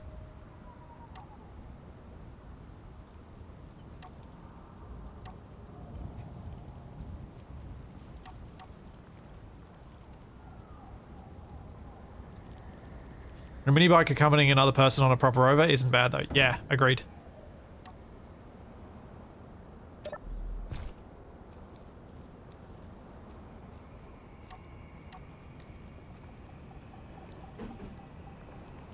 That would probably be quite good, having someone on a fast scout.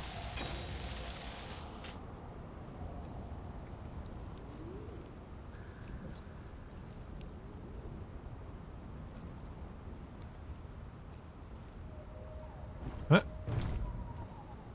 Huh? Oh, almost. I think I might need to put this on the shield. It's a little too high. Kind of defeated the purpose of what I was trying to do here.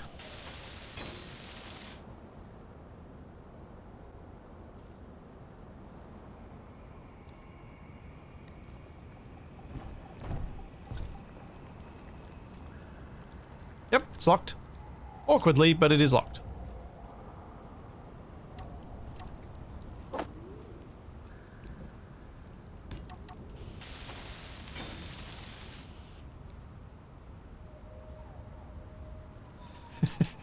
Yes, if you're just walking in and seeing a shield in Scrapyard, you would undoubtedly be quite confused. But yes, a shield in Scrapyard. We're about to make that all make a bit more sense.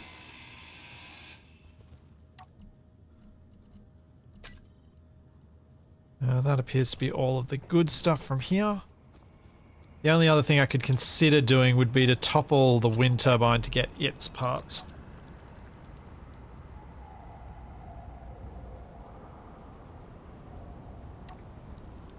It's a fog shield, Vesic, for the corrosive fog. I feel like in Vesic, in the I've just turned up situation, that poses more questions than answers. Oh, and I've done the thing that I hate doing. Ugh. Messed with my third-person camera because all my scrap's on there. I need to drive from the back of my vehicle, not the front. Okay, so what we're going to do now is more cheese because test server startup thing, but we're going to find ourselves a little spot that is near the fog so I can get into the fog but still get regular scrap. So maybe somewhere around here is going to be better. So that looks like there's some flat, large amount of space, plenty of regular scrap, but also the possibility for some fog scrap.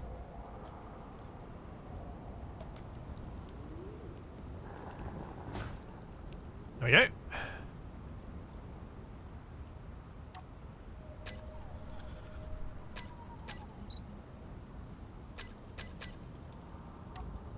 Whee! Now let's get some spawns.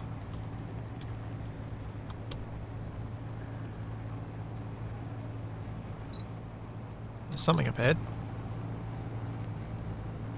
Oh, looks like I'm driving in first person. So that's happening. Some of the time at least.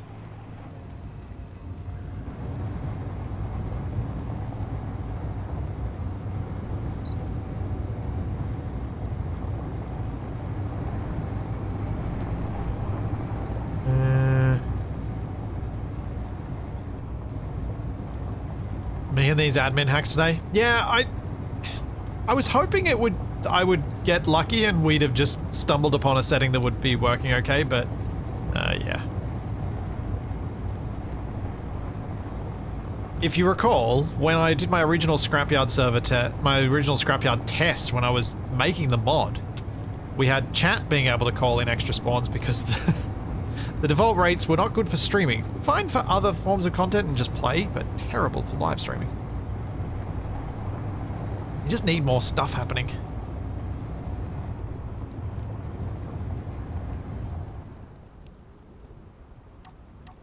This fog is something completely custom. This is not a weather effect. This is permanent.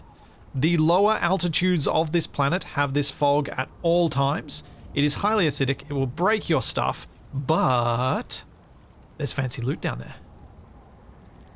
In fact, you know what? Let's see if we can get some. I just need to get a broadcast and have a specific enough heading for it. 6.32. Okay. That's GPS. Dot north. 6.32. Let's delete the other one. Let's find an entry into the fog. I am not in the fog right now. You will know when you're in the fog. It is quite obvious.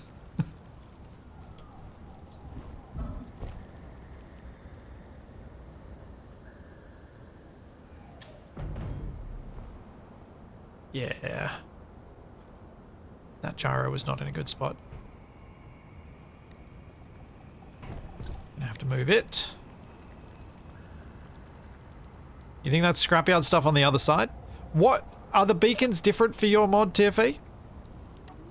What beacon do I need to look for? What should it say?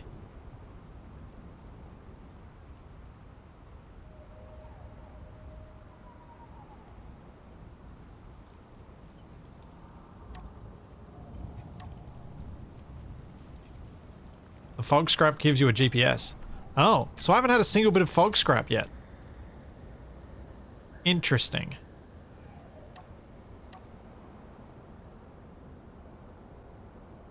Also, hello, Rover. Why'd you stop flipping over? Oh, I know why. Because the mag plate. The mag plate I left on there is locked.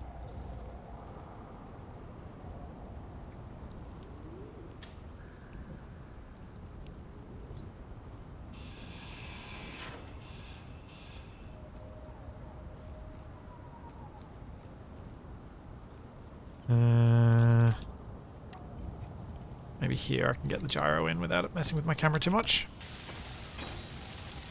That's probably the issue, is this is so close to midline. What I need to do instead is something like this. And move it out.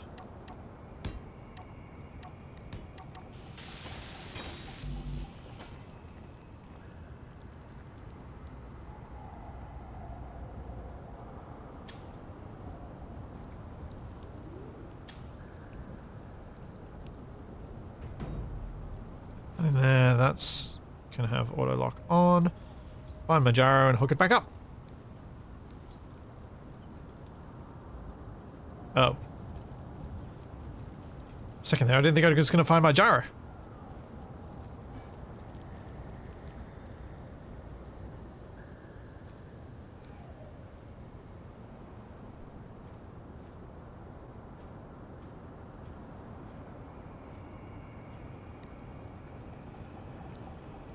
Wouldn't we be hearing screaming and panic? No, I'm sure this will all be fine. I think I know what you were talking about. Just hearing it from the fog, but no.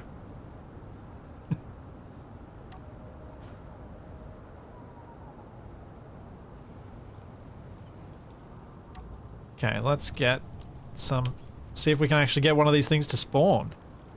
Because... still no GPSs.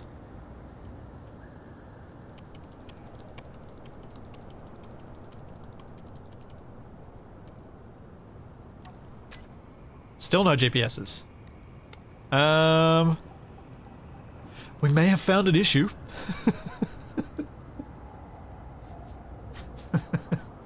TFE spawns might not actually be spawning.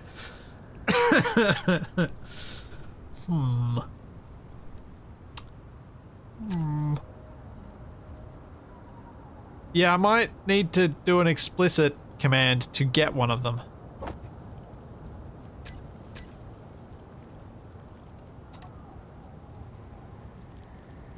So I feel like I'm close enough. Does the fog spawn use the same command? It should do. It should be a planetary installation. Shouldn't it, TFE?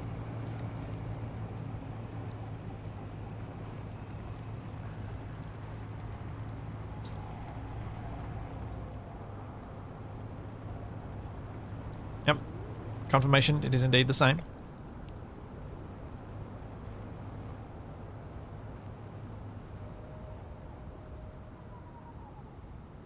Okay, so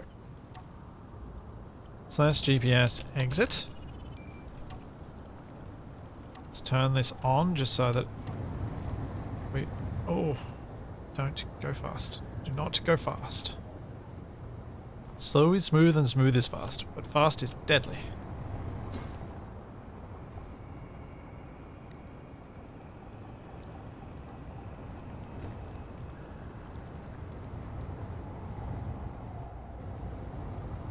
Oh.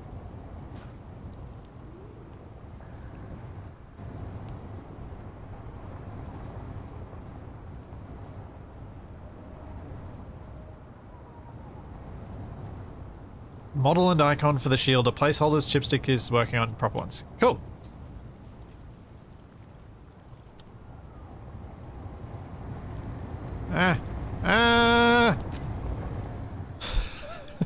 Okay.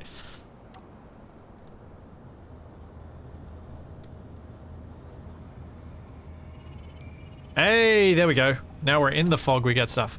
That's a little different than I was expecting, but sure. Here we go. We have a ping 5 kilometers away. Let's go.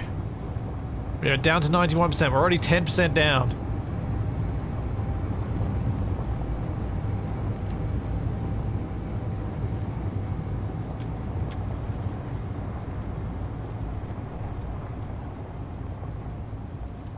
Let's just go like... Oh. Let's just go minimum. 100 meters. We need speed.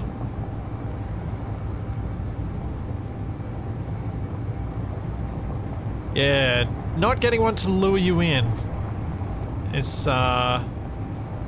I was hoping you would have one to lure you in. It may be the scale of the planet is the problem. We'll have to figure that one out. This is good. This is why we test. This is why I didn't just run this as a server straight out, because I figured we would have some challenges.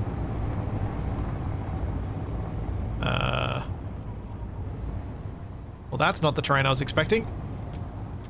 I was also not expecting it 3 kilometers underground.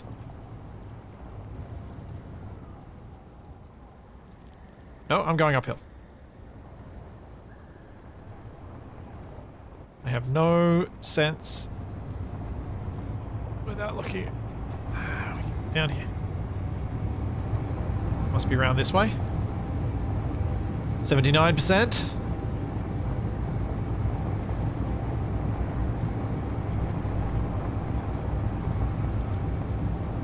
Oh man.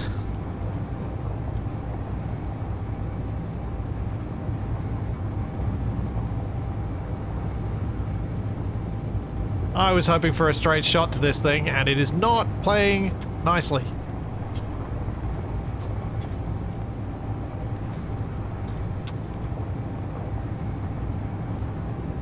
Triax, the SI planet is just the alien planet. It's 120 kilometers. It is exactly the alien planet, just with modified gravity. Okay. I need to put up new GPSs because that one is not a good one to go for. I have no idea where that actually is, but it's not going to work. So I feel like I'm going a long way from my exit.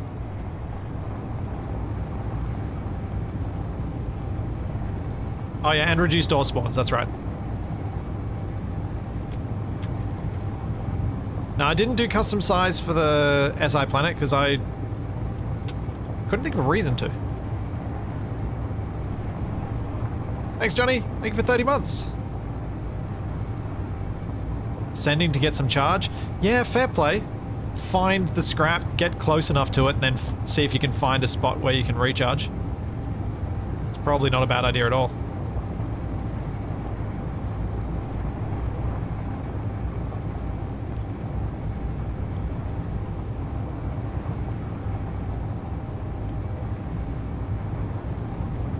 You have to find thrusters. You cannot build them.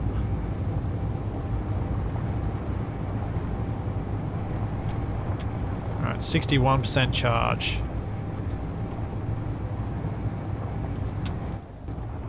Oof.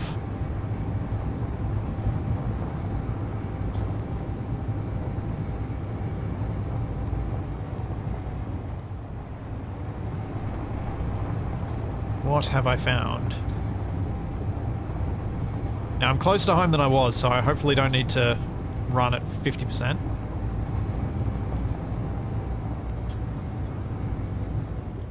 Oh. Hello.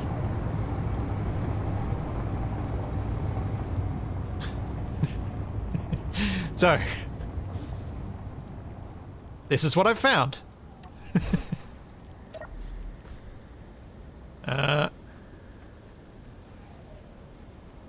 As you might see, it is quite rich.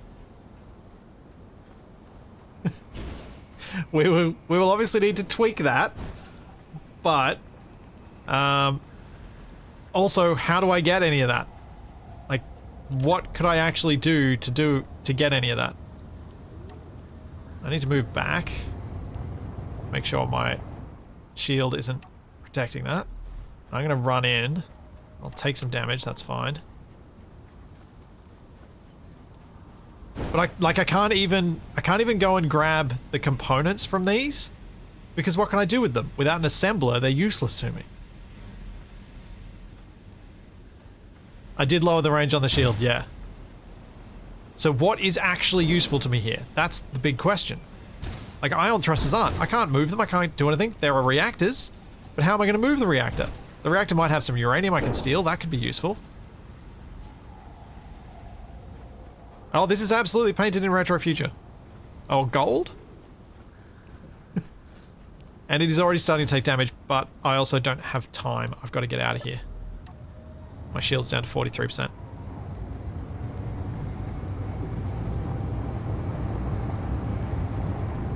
So I'm not sure whether these wrecks are actually going to be problematic, at least at the start. Once you've got a crane and you can actually salvage it quickly, maybe you can get a thruster each time.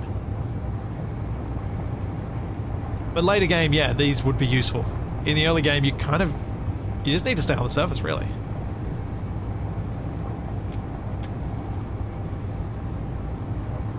But I've got to get out of here, and I've got to get out of here fast, because I'm down to 36% shield.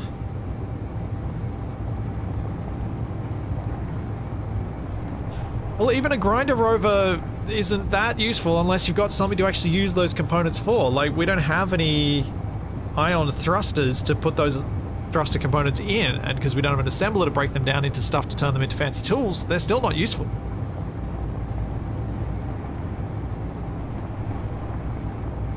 But getting those reactors, yeah, that could well be quite valuable later on. Right now, though, not so much.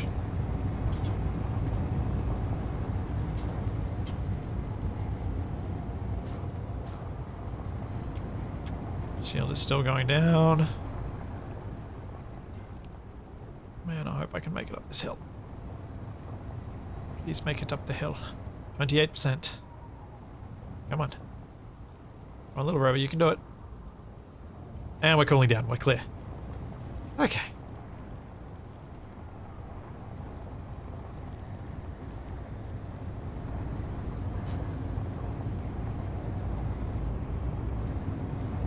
Shield distance from grid includes everything. Your scrap, like the junk that I've got attached to the side here, is included. As you notice, they haven't disappeared.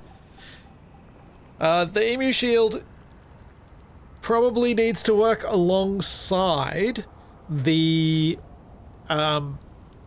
scrap beacon.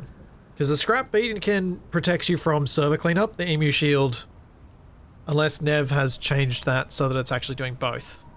But my guess is we would need to have one of each.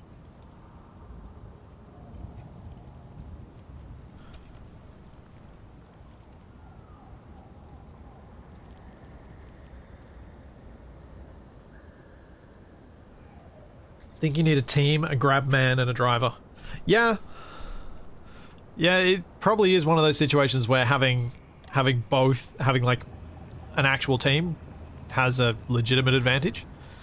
Let's go back in and see what we can find, because we might find cargo. It does seem like it's mostly going to be large grid, which is not helpful at this point.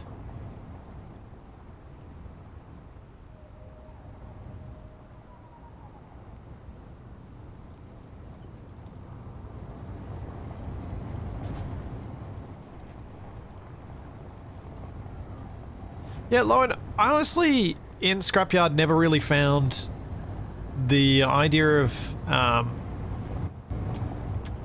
on, brain. The idea of having a grinder rover or a grinder thing of any type to be all that useful, because components after the initial phase of the game aren't really what you're after. You're after blocks. Are there any other pings I've got? I've got another ping. 7Ks, 5Ks, and the 2Ks. Let's go to the 2Ks. Tracks, scrap was never in Scrapyard. Never. Never, ever, never, never, never. It would completely break it as a... yeah, it would just... no. There's a mode of scrap where you get back partial components that some people I know have played Scrapyard with, but that's... oof. That's, as mentioned earlier, a level of pain even I'm not willing to do. Yes, Scrapyard would be brutal. It would be a special kind of brutal.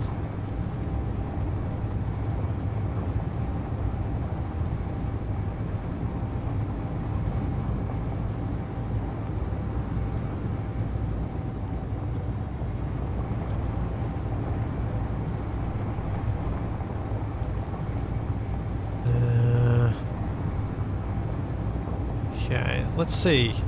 Can I at least get in there and get that uranium?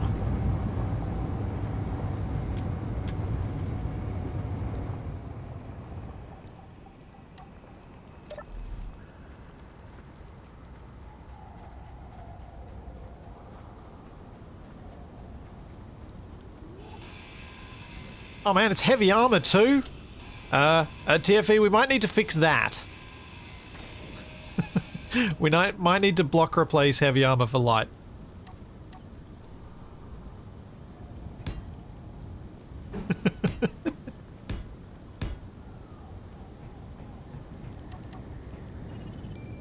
So that's probably a bit too much.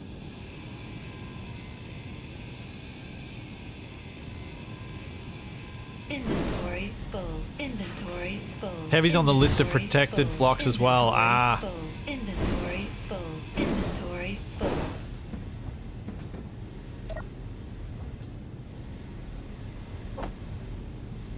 Yeah, because that's a bit too easy in access to grids. Little bit too easy. My shield's gone. Uh-oh. I covered too much of the rover. The wreck. Oh no! Oh no! No! Oh, my rover.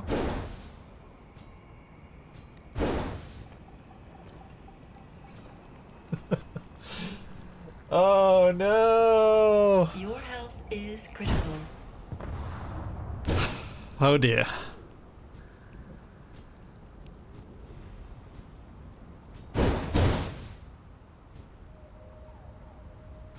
So, having a warning for your shield is probably something you want to have before you go into the fog. Because that means you're going to need to find yourself an event controller to do it. But maybe I need to modify the rover so it has one. You can repair. Oh dear. Now, can I get that rover back so I don't have to do a full restart? It is a good thing this is a test. That is why this is a test. You do not drop into the fog. You will drop in safe space at all the time.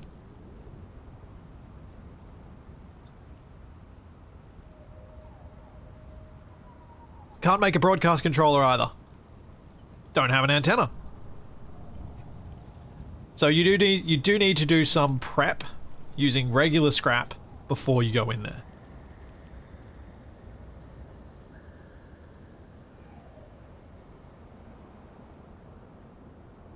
So it is a thing that you should prep for, which I'm kind of okay with.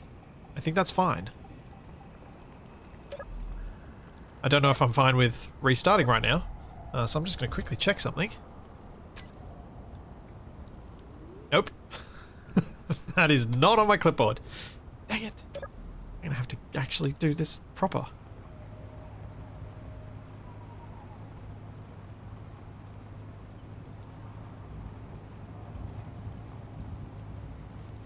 Yeah, so there's a lot of risk in going in there, which is why you should probably do it with a rover that is not your main rover. Because thank you.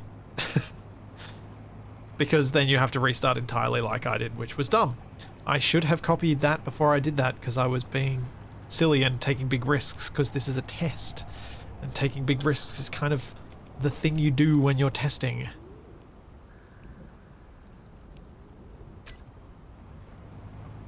Whoa! No quick load, this is a server. I mean, I could roll back, maybe? Should probably roll back. Hang on. How hard's that gonna be? Shouldn't be too hard.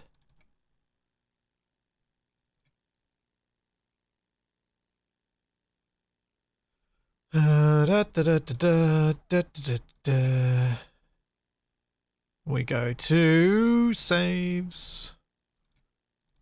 Back up.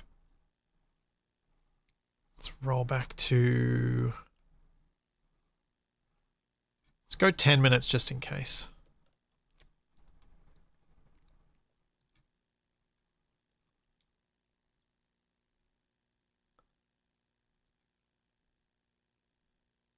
Now, I don't actually know what to change with the whitelist stuff from on. Yeah.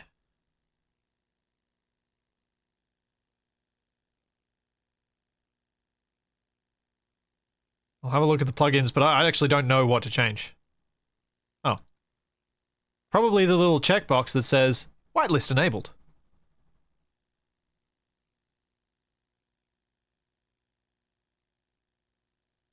That's probably the thing.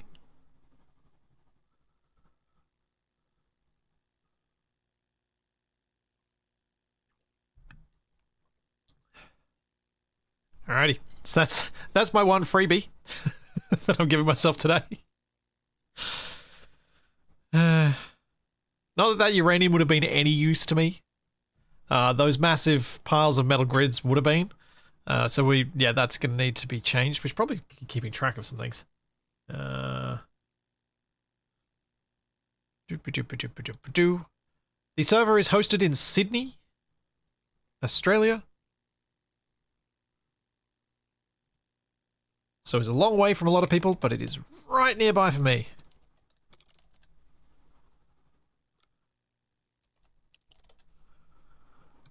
Alright, I'm going to create a little list of things. So, need to remove heavy armor from fog spawns.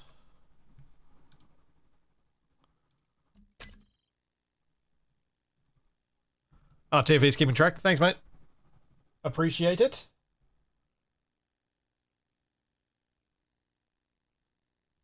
Much appreciated.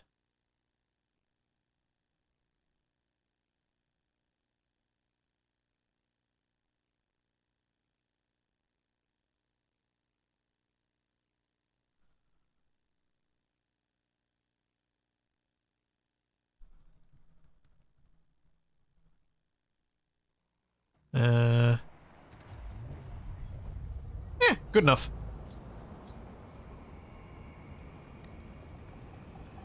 I'll take it.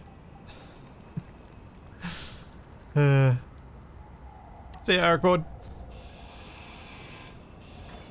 This is before I did too much stupid.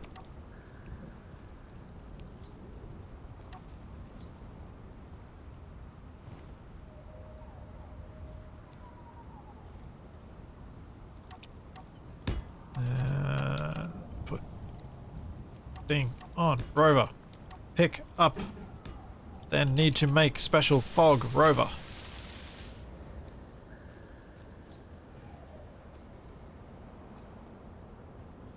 Probably need to make myself a little camp.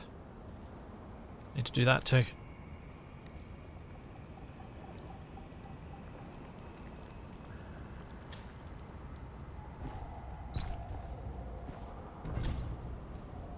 Oh.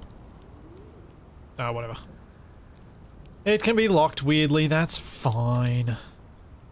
Just trying to get it right. Blueprint it. Nah, I'll take the hits now. Because now I'll try and do it. Now that we've proven the risk of taking your one and only into the fog, I think I'm happy to now not do that again. Late to the fun, what planet is this on? What is the block on top of the rover? The planet is called Pox. The block on top of the rover is a shield to protect me from the fog, which is acidic and eats everything. And programmable block, inset lights. Do I take the antenna? I probably should.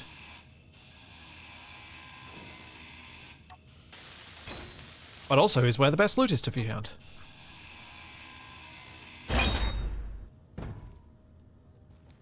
No event controller in here.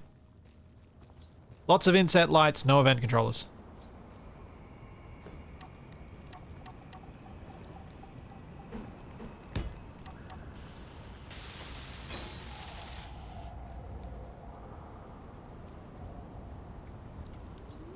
So, smooth voxels is too smooth. I get what they were doing when they made the mod, but it is too smooth. What it does is mean that rovers can go everywhere, anywhere, all the way, never with any risk. Just no problems whatsoever. This is a programmable block, by the way. It's too smooth. It makes planets kind of, for me, it makes them meaningless. Something more like not so smooth, I think, is trying to hit the right balance where there are some areas that are not suitable for rovers, but more areas are.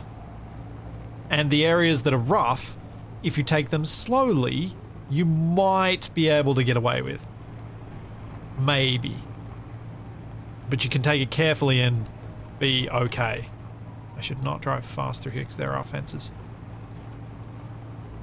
But yeah, this smooth voxels was a step too far, in my opinion.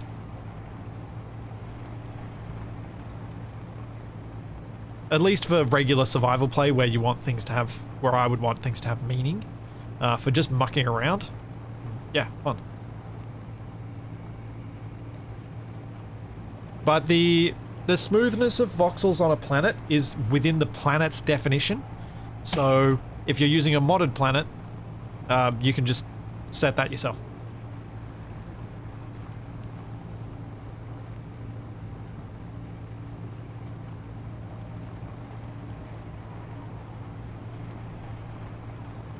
There we go. Found something else.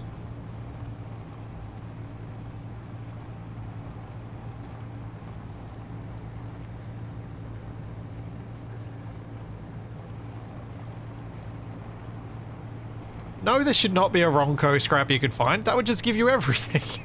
Can you imagine all the stuff you'd find in it? Oh boy. I mean, the thing is, with fog scrap, yes, you could have something like the Ronco, because the Ronco would get eaten up like that. Because it's all light armor, it's all exposed blocks. But yeah, there are... My hope was to actually make a custom fog scrap mod. The quickest way for us to test just where the balance might need to be for that was to use stuff that TFE had already made. Because he had scrap mods that... Great. Found a piece of rail. How unhelpful. Oh, what direction is that in? Just to the side of west-southwest.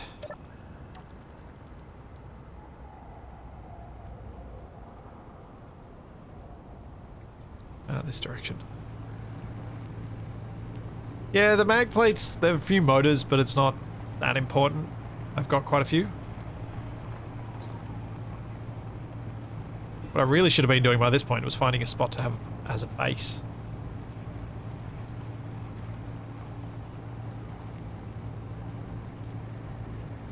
Can you find other pieces of rail? Yes, there are other pieces of rail. There are even ones that have trains on them.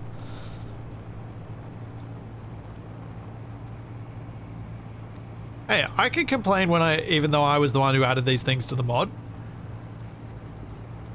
Because I'm complaining about the random generation, not the things that are there.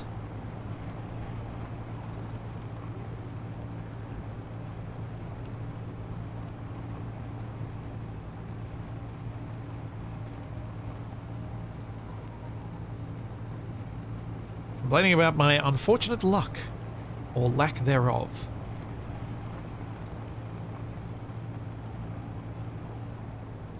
Such as coming across another billboard. At least this one's got a car near it. What's the car got?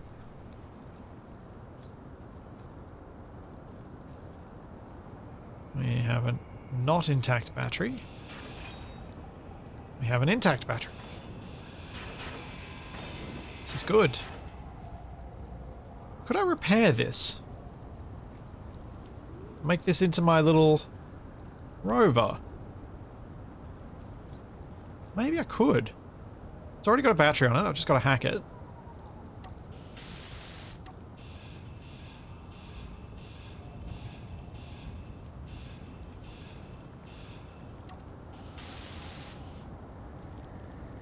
Just got to repair the wheels, put one of my gyros on there. Yeah, let's do it. Let's get ourselves a scrap rover. I mean, a fog rover.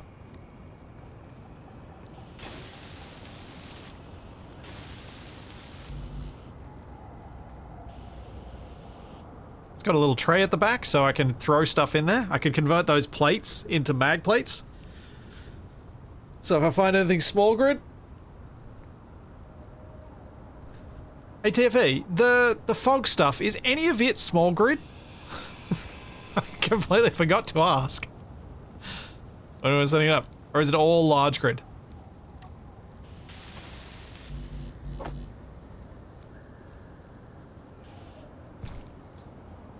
It's all large grid. Okay. Right. Well then. What could I find on large grid that would be useful to me right now?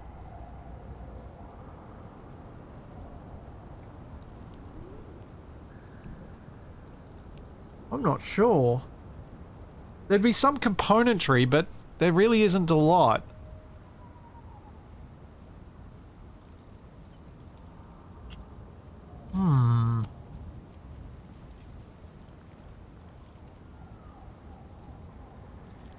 Is there any ultimate goal for the mod/server? There will be for the proper server. For this one, this is testing.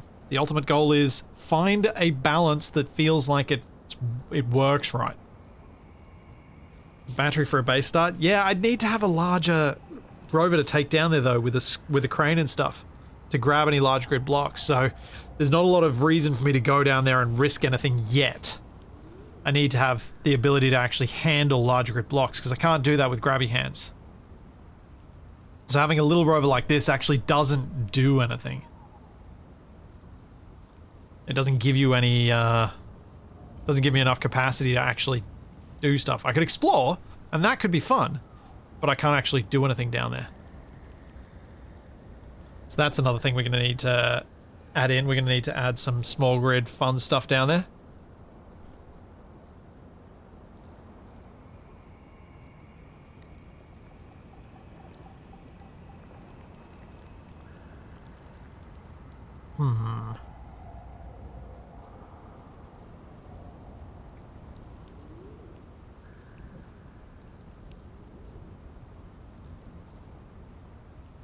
Yeah, I think we're going to just establish a base, and I'm not going to actually repair this just yet.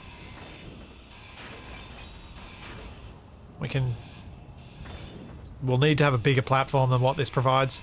Maybe if I find one of the trucks, I could turn it into a crane truck for down in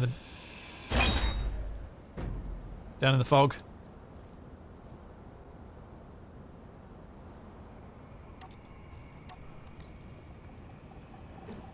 A tow chain? No. No, no, no, no, no, no. I don't want this thing to die. Hey, people have actually made it on. Nice.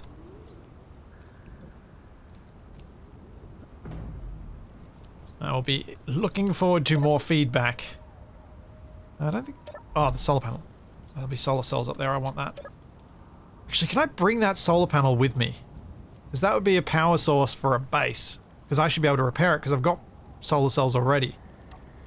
Let's move away from that. Or do I let it fall on... No, I don't let it fall on my rover. That would be bad. Would it even be worth going large grid for a fog vehicle? Potentially. Though large grid's very expensive. And finding the parts to build in large grid is going to be more tricky. There's more small grid stuff around.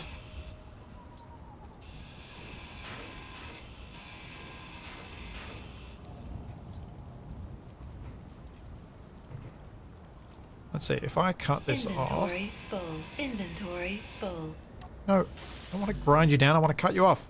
Inventory full. Inventory full. Inventory full. Why is it doing that? That's not how that's supposed to work. I'm on detach mode, Inventory but it's still full. pulling the solar cells Inventory out. Full. Inventory full. Inventory full. That's weird. That's really weird. Thanks, JC Gamer Inui. Thank you for the 64 months. And hey, Black Sheep. How's it going? Welcome, Raiders. That's not how that's meant to work.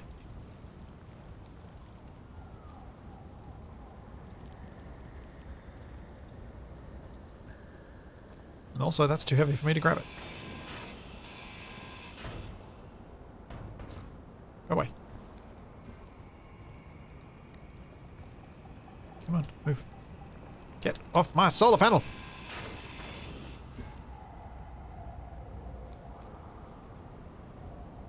Oh, yes. This is what I was hoping for. I can lift this panel. Just. So if I grab it there, I should be able to crush myself. But I might also be able to get this to lock down to a mag plate on the top of the rover and make it impossible for me to drive from third person.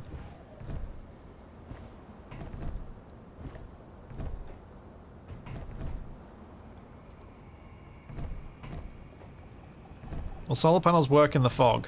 Probably. Because it's not a weather type, so I don't think... I imagine it doesn't remove... roll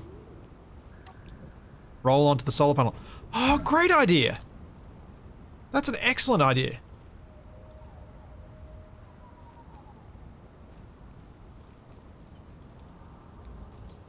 And no, I'm not being facetious.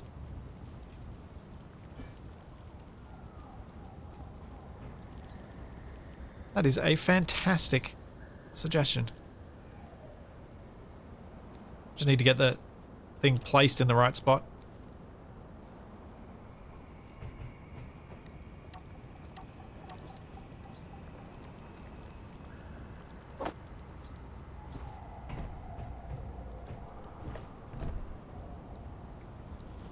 There we go, that. Weld that up. Name it so I can find it.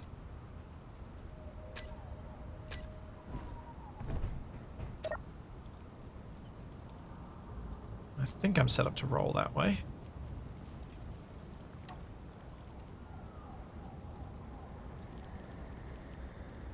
I might be starting to get a bit too heavy for my gyro.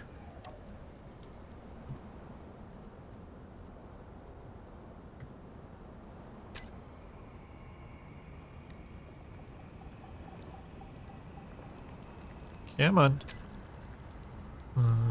This might not work.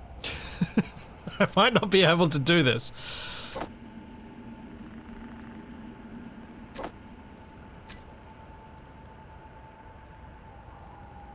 Yeah, I may not be able to roll over or back.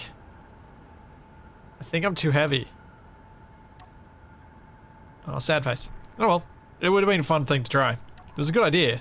If I hadn't collected so much by now, I totally could have done it. I have spare gyros, but I don't have much material, so I'm trying to avoid using... Actually, I might have... might be able to make merge blocks, actually. I was trying to avoid building weld pads, because they consume materials.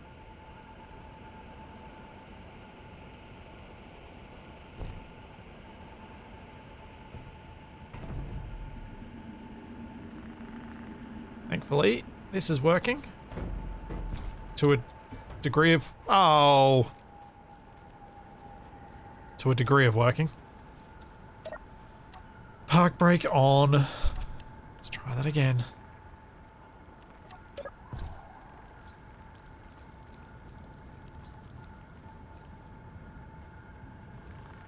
Also, let's try and make things easier. Not playing wrong way out, I can make static grids. And they can be handy.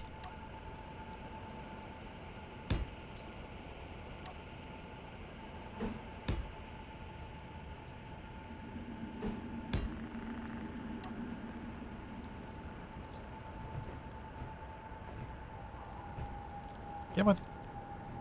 Come on. Okay.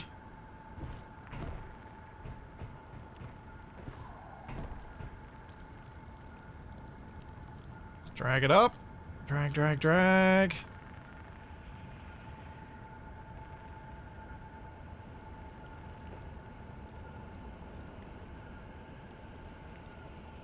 Oh. Oh. Yeah. I've only gone and done it. Solar panel on the roof. First person driving mode engaged. Woo!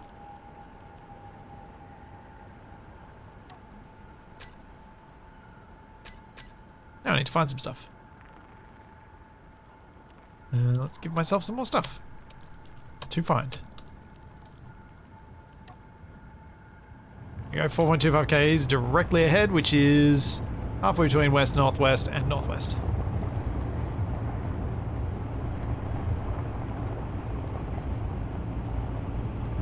But at least my base, when I eventually settled, will have a solar panel. So that's nice. So the comment earlier about needing to have having a crew making this potentially work better, I might see what I can do about that, about having a crew. Have some ideas so that we can have a driver, a scrapper, and a crane operator. So I feel like a 3-person crew for this could really step up the gameplay a lot.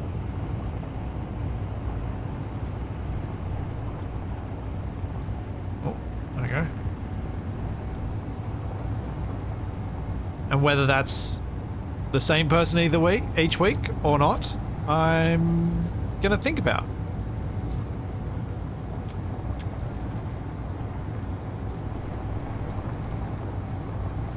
Waiting for a tree to take off the roof. Yeah.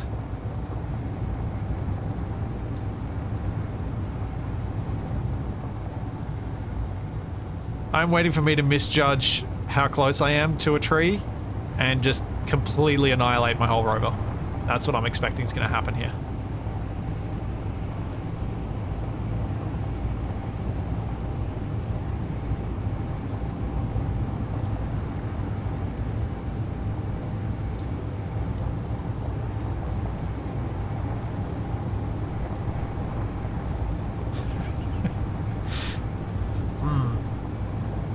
Vehicle barred, you say, Black Sheep. Can a vehicle have more than one shield generator? I don't think so. I think only one can be active at a time. If the fool's still in chat, he can give us the details about that. It can have more than one? How does it work with more than one? I know we've talked about this, but I'm just, as mentioned earlier, just so overwhelmed by the number of things we've talked about with relation to this that I've honestly forgotten some of it. And this is just someone's field with not anything of use to me. Okay.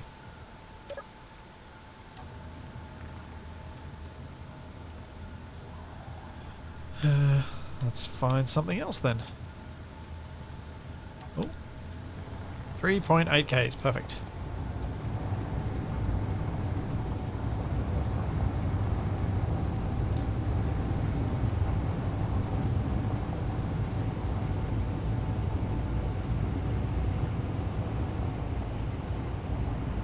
Okay, so when one drains, the next will take over.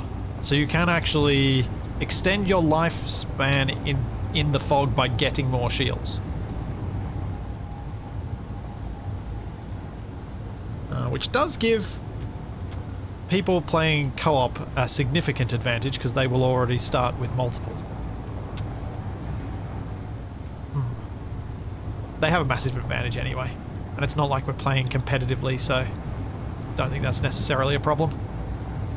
It was always heaps quicker with Scrapyard if you worked in a crew with other people, because you could have multiple people finding stuff, collecting things, bringing them back to your base, making you cycle through the progression a heck of a lot faster.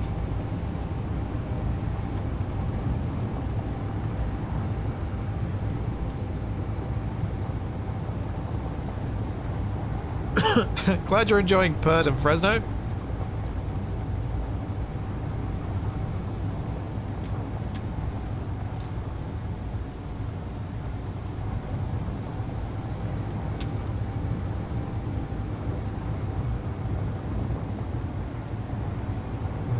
There we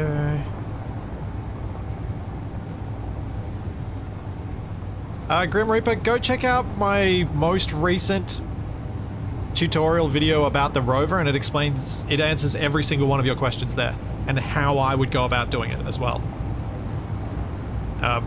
It's honestly going to be much more useful of an explanation than me trying to do it live on stream. Does the MES command require admin access? Yes.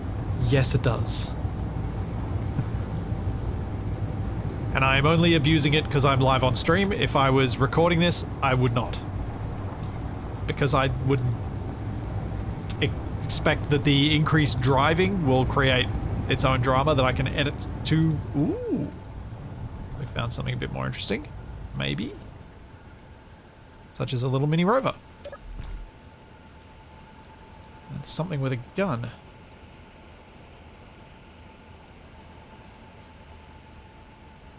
That might actually be repairable. Yeah, scrap quad. Yeah. I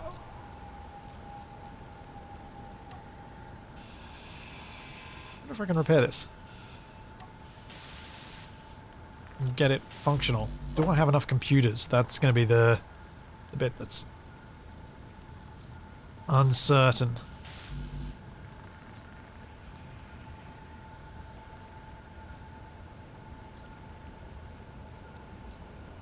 There is no heavy armor on this. None at all. Nope. Oh wait, there is, yes. Oh, that's right. I did leave some of it, yes. Couple of metal grids, sorry. My bad. This Rover, I think, used to have, like, all heavy armor. Or there was a Rover like, a wreck like this that had all, and I was like, oh no, no, no. That I fixed. But no, this one's meant to have a couple, just so you get a little bit of something. I don't need another gyroscope. I've got enough. Now. But yeah, this one's meant to have a couple. As you can tell, there are only 2 blocks of heavy, and they're both partially ground down, which usually says, Splitsy did this on purpose. Oh, computers. Sweet.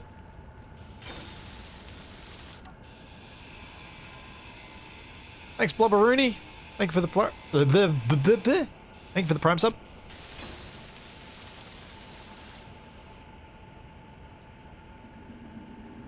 So, if given your pick of all the people you've played with in the past, who'd be your 3-person team for Scrapyard?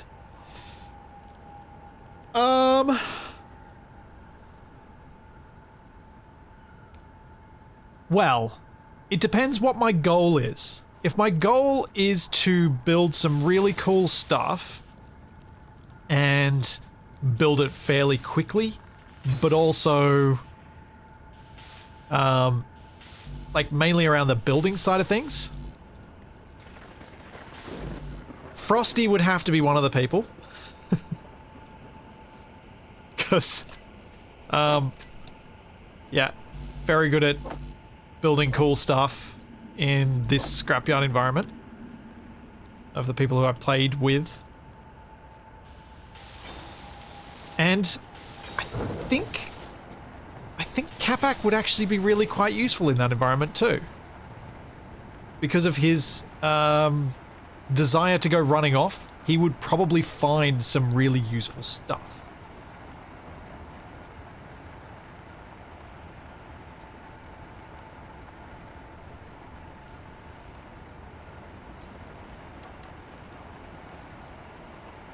But yeah, just to throw a unexpected name into the ring, I think the Scrapyard style of thing, when for that specific goal, potentially. For the upcoming series, I don't know yet. I'm still thinking. Find it, yes. Bring it back, maybe. You're true. Hey, Colonel Will. Welcome, Raiders. What were you up to in Space Engineers? Whoa! Okay, there's probably a bit too much power on these wheels. That is a lot more than this needs. It's a little bit bonkers. That's more like it. Could Frosty hand a car back? I reckon he could.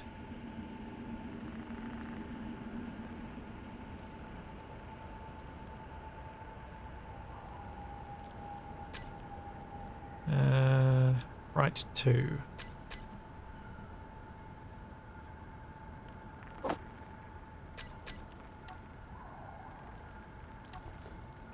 we go.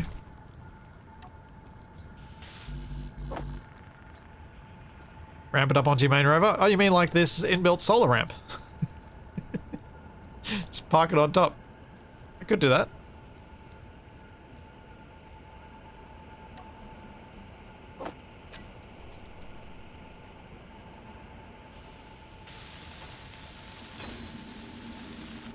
Yeah, the Rover train hitch, that was Frosty's design. And that's kind of where a lot of this started from, about me suggesting Frosty, is that to build the gigantic collections of rovers and to build the cranes and all that sort of stuff. He would be very good at that. Oh, it's in the ground. No, wait. Is it gonna let me build that anyway? Go away. Give me some steel plate.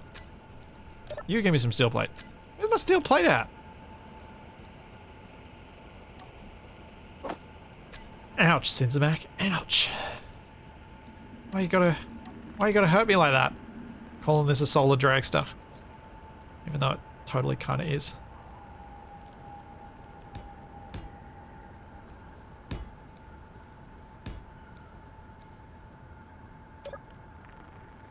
Oh yeah, and I'm not kidding. I am actually going to roll this up onto the truck and park it on top.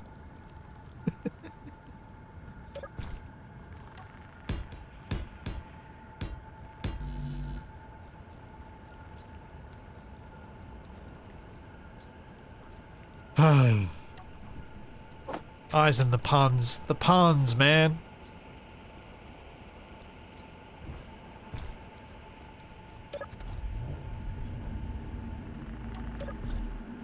Junker Jenga, yep. I mean, this ramp is smoother than it needs to be for this, but, yeah, whatever. Okay, so... How am I going to lock this down?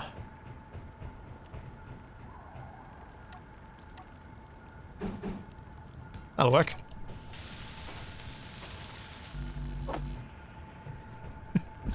What could possibly go wrong with this?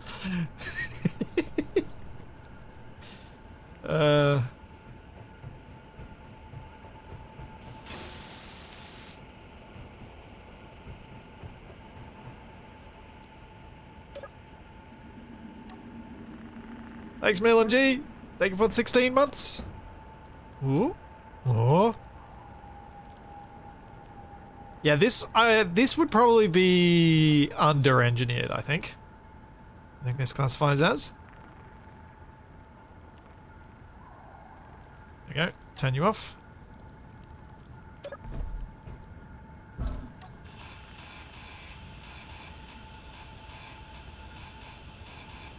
Under-engineered on purpose. Exactly. But I now have a spare rover that is functional. So, you know, I think I'd take that as a win.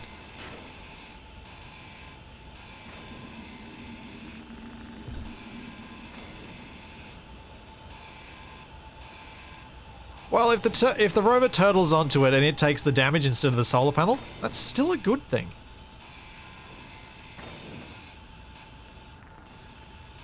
So one of the things I do have to do before the server, before the proper series with this, is I need to come up with a whole bunch of new scrap, both for down in the fog and for just regular scrap. So even if you're not playing with the fog, there'll still be new stuff that I want to have added, because I don't want this to just feel like exactly the same as the last series. I want to be able to find new things, different things. So there'll be more to find. And basically, the reality of things is that, excuse me, if I want to work on a mod and I want to get something done with it, I need to make sure I've got a series planned with it so that I actually get off my butt and find the time to do it.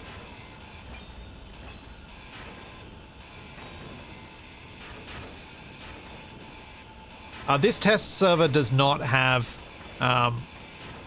crops and will not. But the main one might do. We will see. I'm just going to pause here for a second. Let's get a spectator so we can actually see this ridiculousness in all its glory. Even lit up. And I will be right back.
I'm back. The cockroach, but it's just the tail. Yeah, I mean, to be honest, knowing the cockroach, it probably would actually make decent fog scrap for this. Because the cockroach doesn't have any special amazing advanced blocks, really, and the ones that it does have are fairly easy to remove. It does have a wide variety of thrusters, but you can, I think you can take parts of the cockroach and actually break it up in ways that it's recognizable but not loot. Not just an enormous loot pinata. Let's find some more scrap.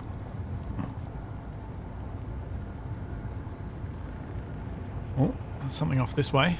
I don't know how far though.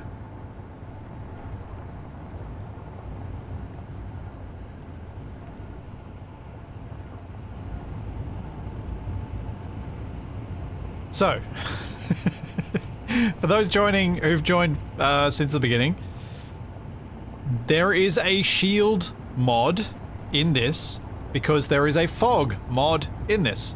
There is special super lucrative loot in the fog.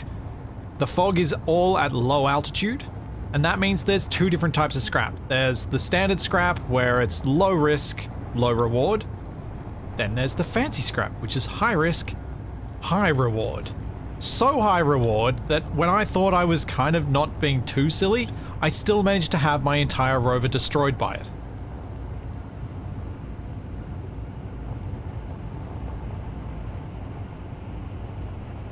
But the shield enables you to resist the acid for a time and then have to recharge it.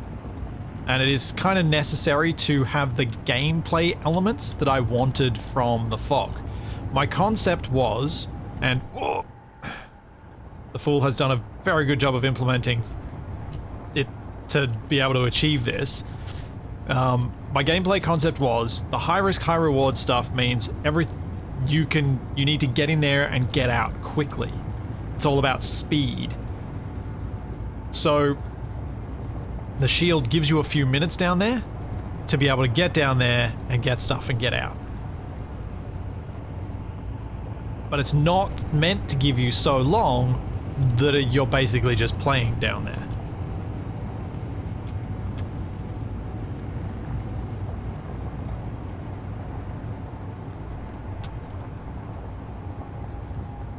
So it's meant to be a balance between the two.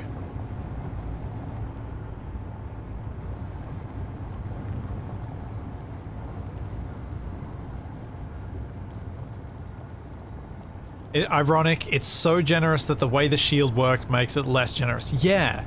So the way the shield works is it protects everything within a radius of it.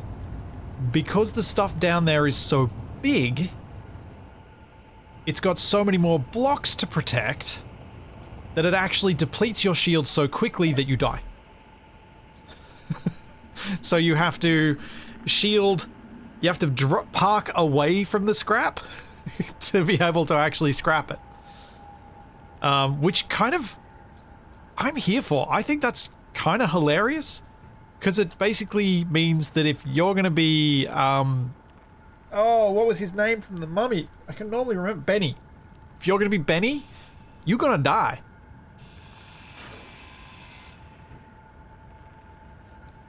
You do not want to overloot. You do want to be targeted, because you can very easily end up in a bad spot. And yes, that is a power cell. Don't think I need too many more large steel tubes. I'll take them.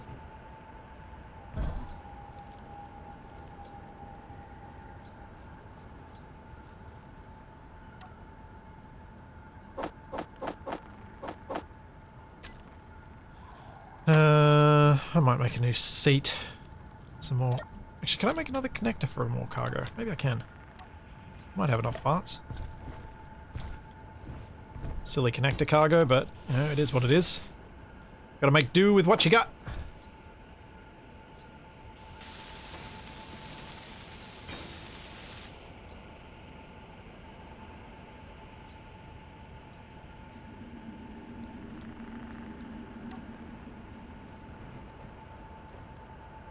So won't there be a problem with a crane getting it because you would need to cover a portion of the wreck, so basically you would need a field generator emitter for a shield, then a crew to run the crane truck.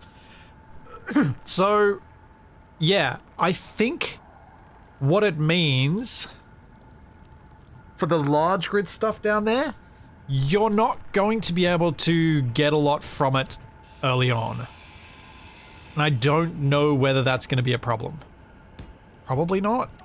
But what I mean by that is maybe in the later game you'll have found more shields so you can have them deplete and have enough time to get in there with your crane and get out.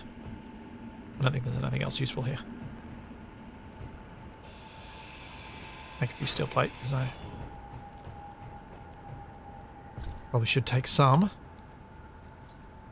But that's what this test server is about. I don't know. There are so many gameplay impacts of these decisions that I don't know how they'll play out.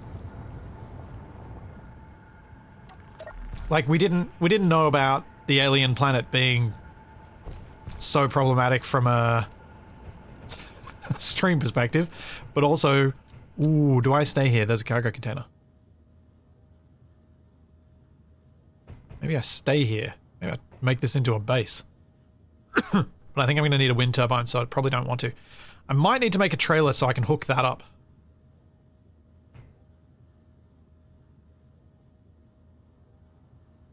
The shield doesn't work on a grid basis, it works on a radius basis. Anything within the radius works.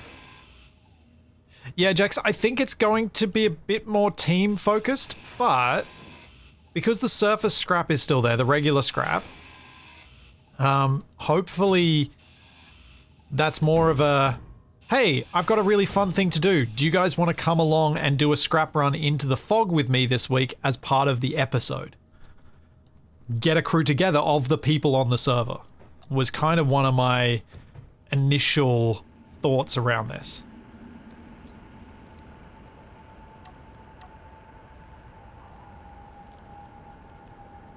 So it's checking if the grid is in range, not the individual blocks.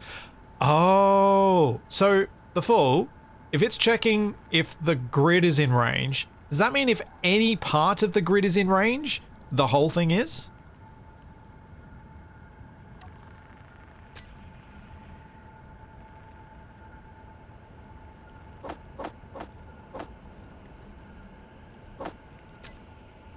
Because if that's the case, that would explain why my shield depleted so quickly.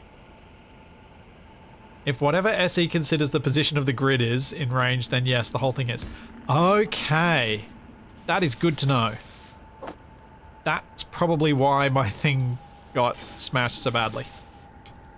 Now this is going to be a terrible trailer because I don't have much clearance and I don't have I don't have it set up so that I can put a fifth wheel on here, and that would be better. Well, I don't know if it'd be center of mass of the grid or if it would be the grid pivot.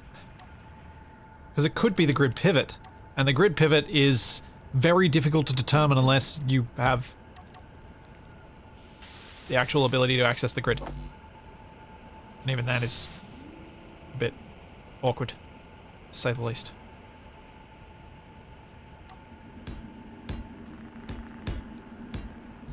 No, that's a bit high.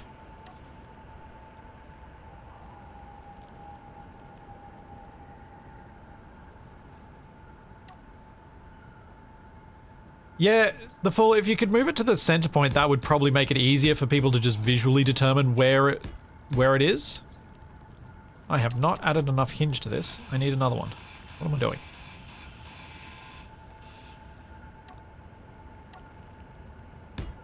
That was going to be a terrible hitch, not just a slightly bad one.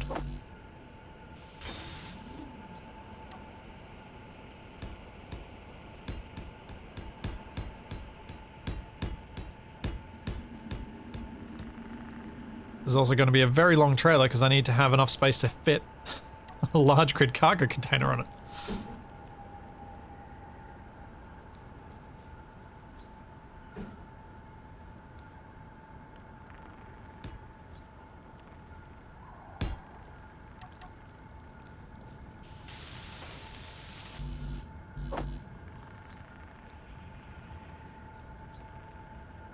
Yeah. But yeah, there are little nuances like that I no way I would have figured that out without actually testing. Yeah, Space Engineers has a unique concept of what is center. I don't think I need 4 wheels on this. I think that's actually going to make it worse, not better.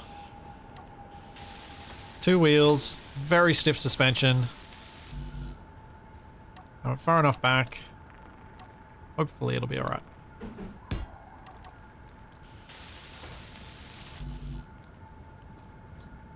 So my idea here is that I'm going to drive underneath the cargo container, and then I'm going to cut the cargo container out and drop it onto this trailer.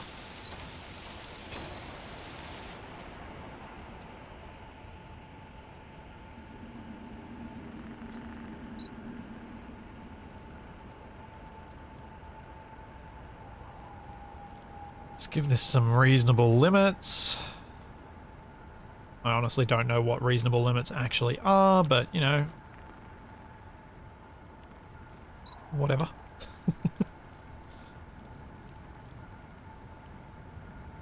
I just make them up as I go along and seem to do something differently every single time.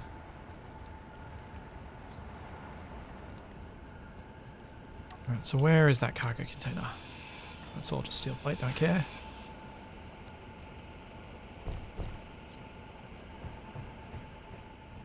So, cargo container is here. I need to come around this side, and I need to be able to cut that off. This is actually in a pretty good position for me to drive under it, too. Which is, I think, why the thought occurred to me.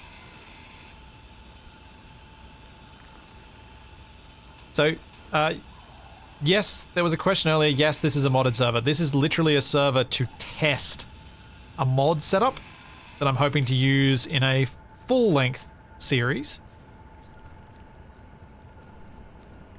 that'll be edited and on YouTube's.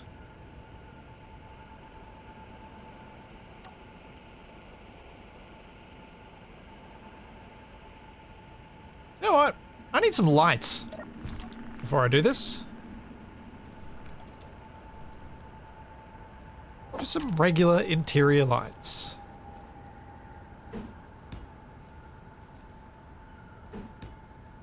So I cannot see a thing.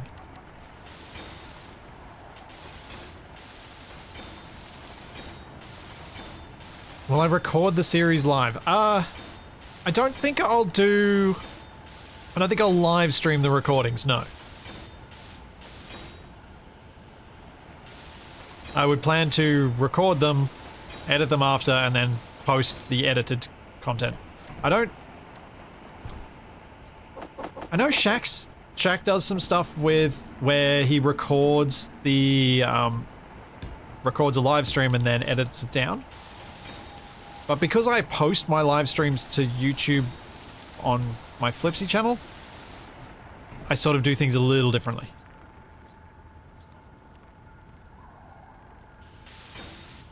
And I prefer to, if I'm going to do an edit, I'd rather that be the only format that you guys see the video in. Because that's meant to be the optimum way to see it, so to me it's, for the way I do things, I think it works better. For other people, things will work differently. And I know Shaq's way has been working for him.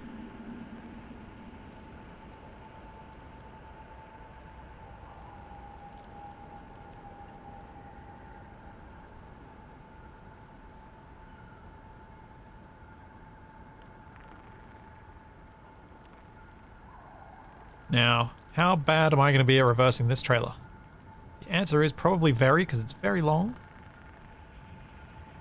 It's been a while since I've had to do delicate reversing with a trailer.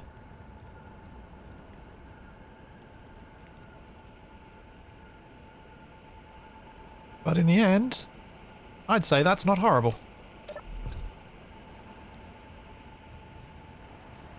Not too horrible at all. Yeah. put that there, and I'm going to grind this out. And this out. And this out. And this out. And take this off. And repair this, at least a little bit. Because I want to get that not quite so far back. I would like to get it a bit further forward on the trailer. Let's see, is that right? Oh, I'd say that's pretty good.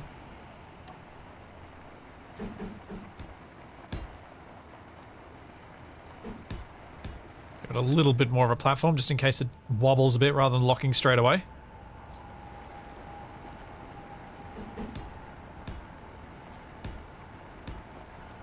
And here we go. 1, 2, drop. Yeah, I have a cargo container. Can SE work with a driving wheel? I believe the answer is technically yes. Practically, it's limited. But I believe technically yes, it can. I now have cargo on my Rover by a certain definition of cargo. That is actually quite useful.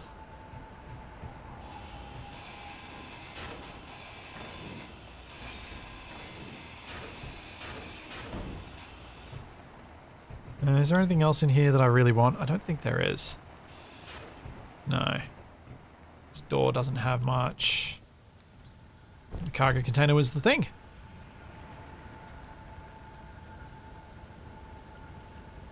There's plenty of grids to repair it with in the fog. True. Very true. Do you know what I think you almost are going to need in the fog? You're going to need a way to quickly deploy yourself from your vehicle at just outside the maximum range of your shield from the things you're inspecting. So you can go in there, inspect it while the acid's eating away in it and while your suit is taking damage. Find the thing you want, mark the location, then quickly come in, grab it with a crane and leave. I think that's going to be one potential playstyle. Oh, I need to increase the strength on those wheels. Do not want bounce back there. Oh, don't want compression back there.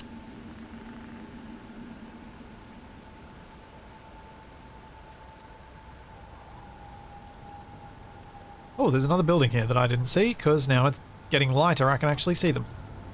Let's go find what's in there. There are plenty of other buildings here, actually. I was missing a lot in the dark. What's in the dumpster? Small cargo container. And a bunch of conveyors. What's in the cargo container?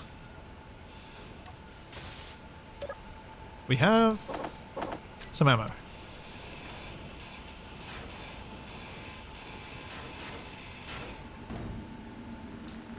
That trailer is going to tip over for blammo. I mean, you're probably not wrong.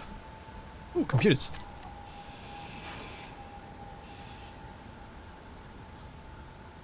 What's in here? I bet there's another cargo container. There is. Huh.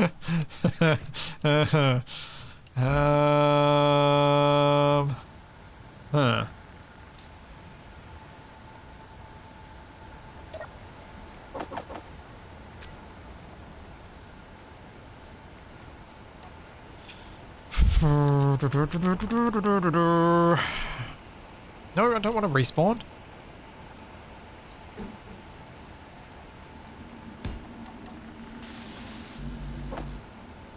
Can I move?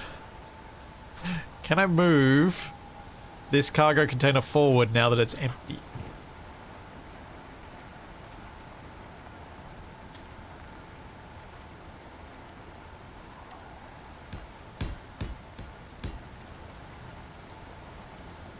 Can I grabby hands it?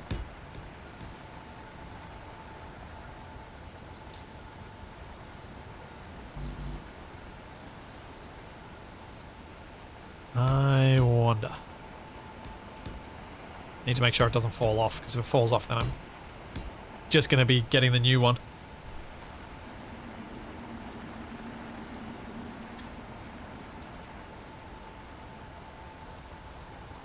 Oh yeah. Thought I could grab these. There we go. Let's move forward. So even if I don't grab the other one, that is still in a better position, I think, for mass distribution on this trailer.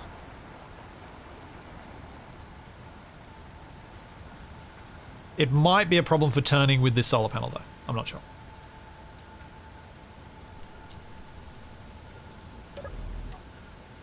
I think I'm going to not worry about this cargo container.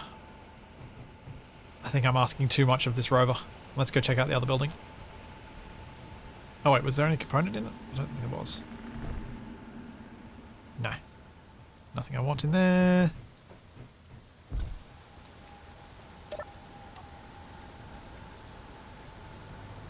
Check out these other two buildings. Is that the one I already ripped apart? No.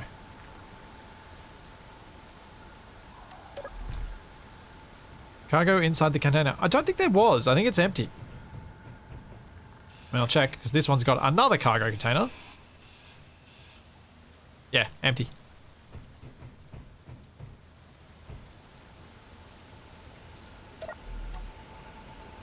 The reason I didn't think there was is because I didn't see any on the previous one. Thanks, Redbeard. Thank you for 43 months.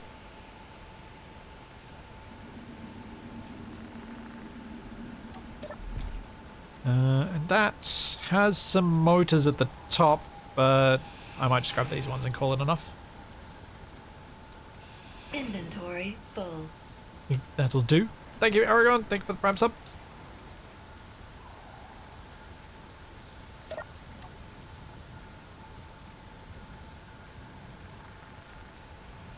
I think this is the last building in this cluster.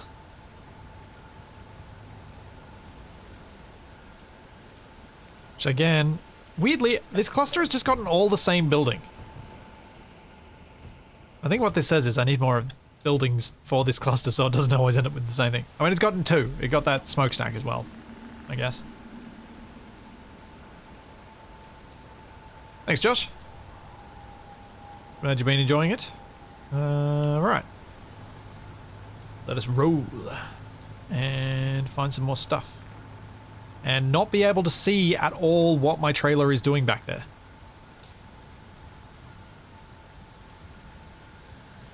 Oh yeah, I jackknife onto the solar panel. Fan-freaking-tastic.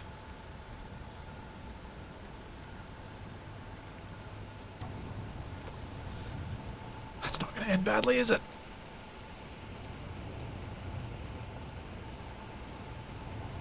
Broadcast.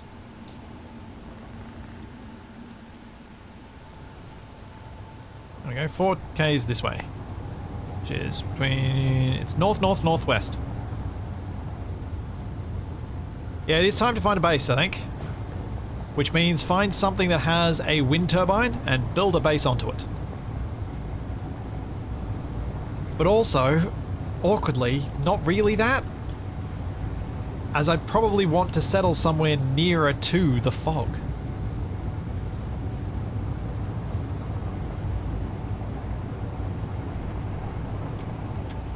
This is quite the foggy, lightning, rain-filled weather.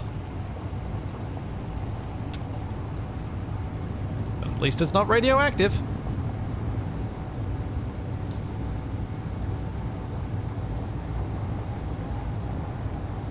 Yeah, I think a turbine near the fog is kind of all I need to... oh, that's getting very steep sideways. Turbine near the fog is all I need to find.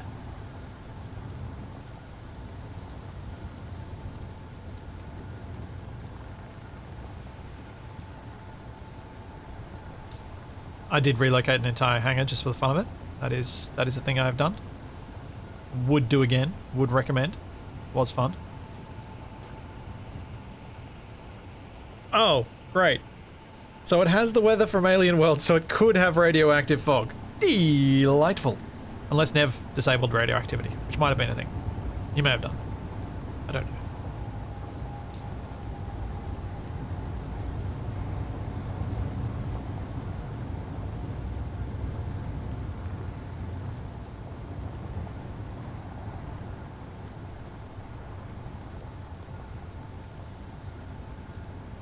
I think I may have lost my heading a little bit.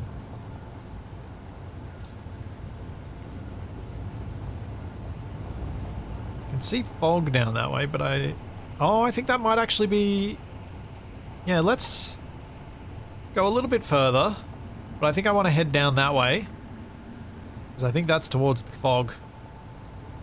The shores of the fog, for want of a better term.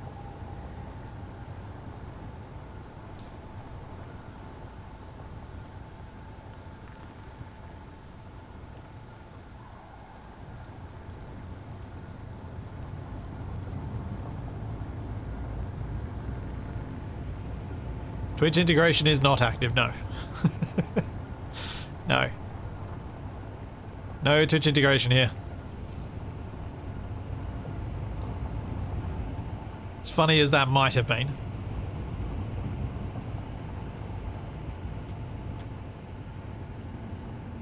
Meteor storm inbound.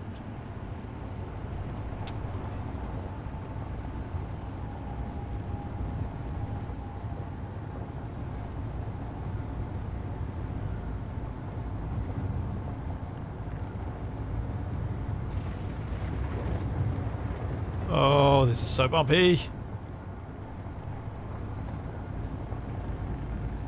A tentacle fog on the horizon makes for a pretty and ominous view.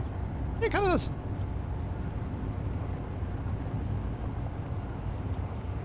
I really need daylight.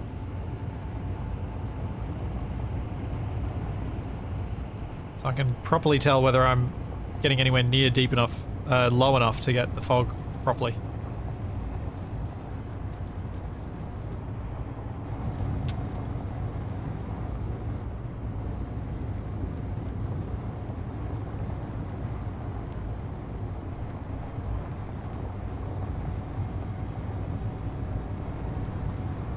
One nice thing about being forced into first person, 22 meters a second feels fast. Whereas in third person it feels slow.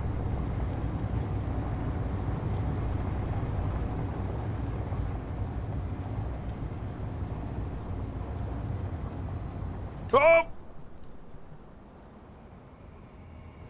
Okay, I stopped in time then.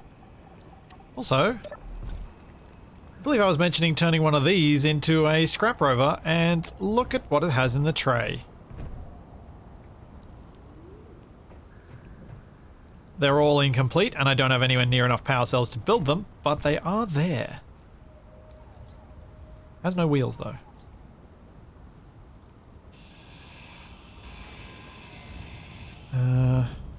What did you have in your canvas? Eh.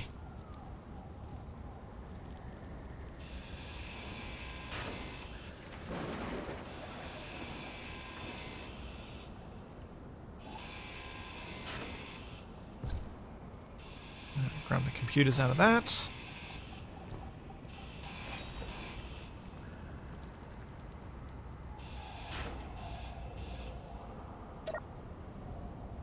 Grab the ammo, I guess, from that.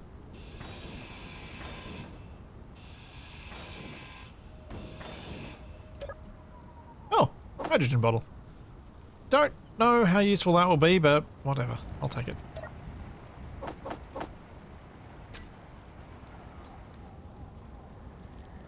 Don't have a surplus of gyros yet? I kind of do. I kind of do.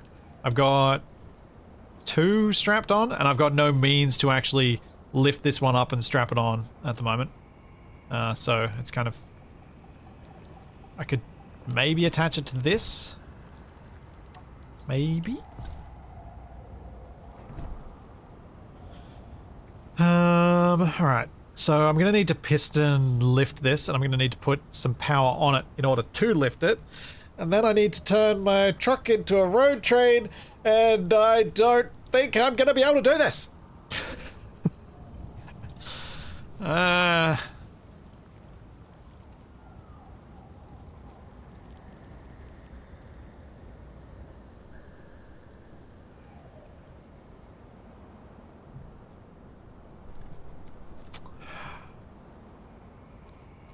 How am I gonna do both vehicles at the same time.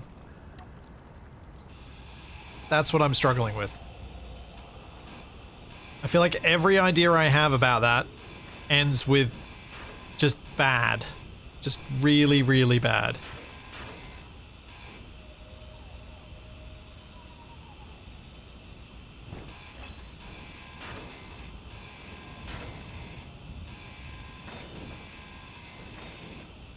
Readjust my load.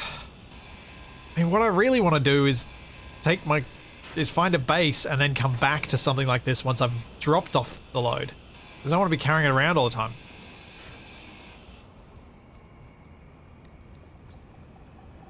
Wonder if there is anyone nearby. There are a few people on the server already, but I wonder if anyone is even vaguely near me. What is my GPS? Okay, we'll see. I will send it in chat. People can tell me if they're watching the stream.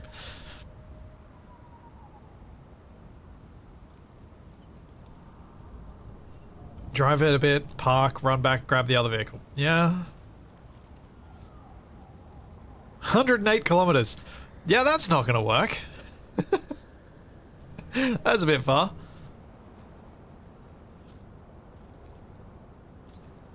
Volpine, the servers that I run for things like this, Ramon's only 22 k's away.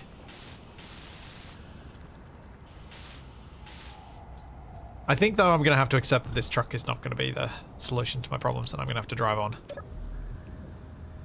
82 for Cal. Yeah, that's a bit far too. Sorry, Flatliner. You have awesome batteries. Actually, if Ramon wants the batteries, I can hang around and we can try and make it mobile so he can take some of the batteries if he wants them. So he's close enough. But 22k's is... Actually, no. It's going to be 22k's and across the fog. Probably the same for Rhino being 17k's. It's not going to work. It's not going to work. That looks like a usable base down there, though, because there looks like there's a tower. So maybe I'll be able to bring it there. No, the batteries don't really have much in them worth taking.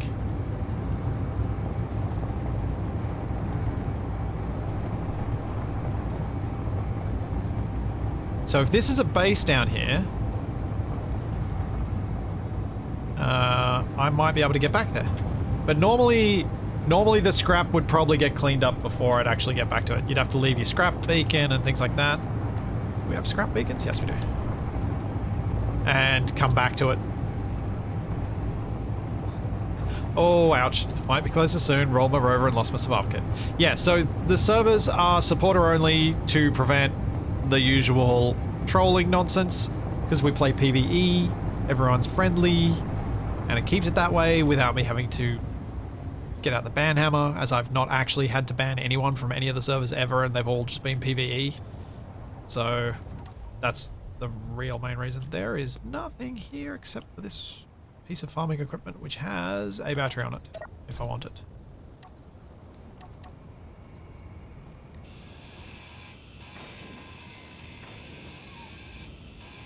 Which at this stage in the game, yes I do.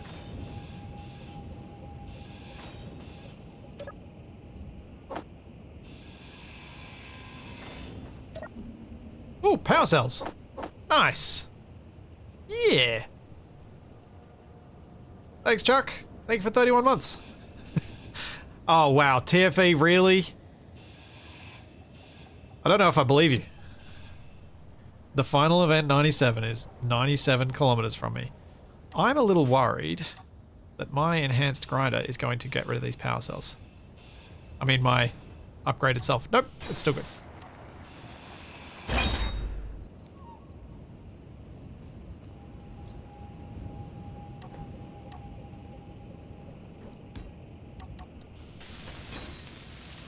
Our batteries do have computers in them, so the computers can be valuable if you want to grind them down. So this is not a base. So one of the things I'm not sure about with the grinder situation is a little issue with the buffs that Keen introduced, making the grinders a bit more effective if you've got your survival buffs. I don't know if you can still grind down one of those mini batteries safely once you've got to tier 5 buff. I don't know.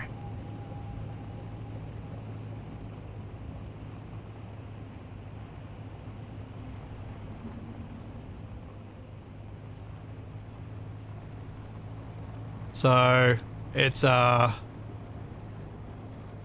this would have been such a good base location. Sad face. Alright, let's see if we can get more scrap.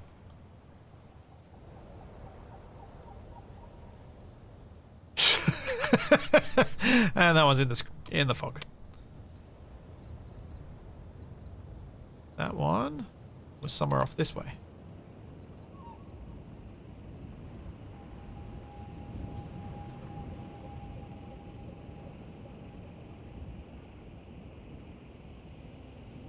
There we go, 4Ks.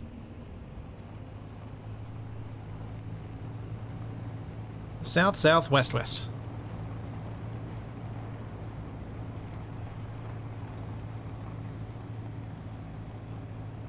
If only there was some grind down to functional option like detach.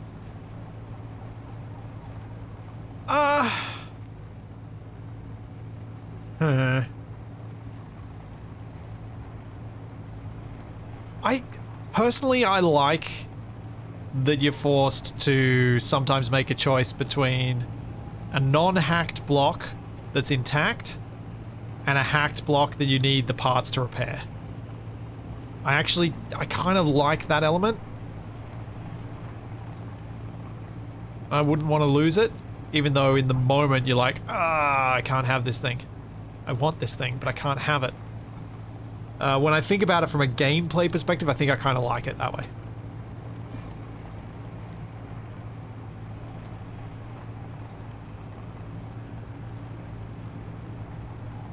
Well, Johnny, I don't see it as a skill game at all. I see it as a choice.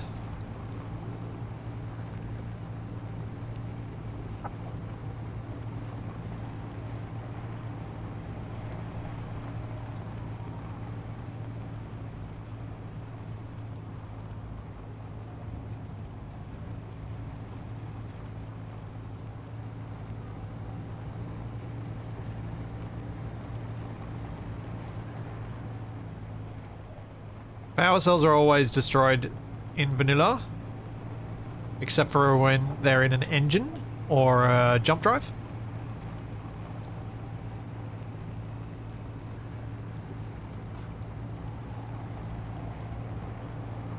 I think this is a decent cluster of buildings I'm about to find. There's a whole bunch of different stuff popping up.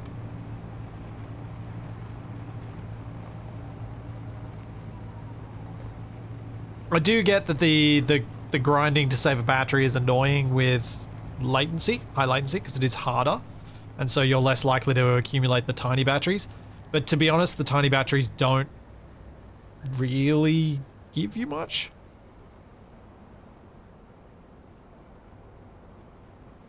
Oh yeah, they survive in the modules too, that's right, Vox. That's true.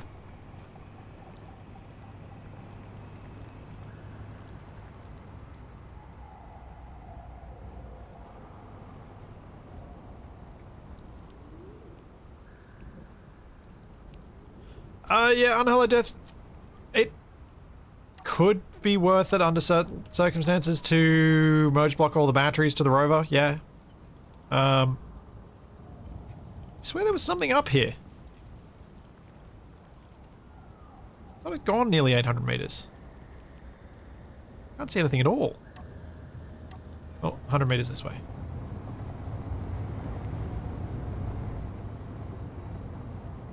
What? Really?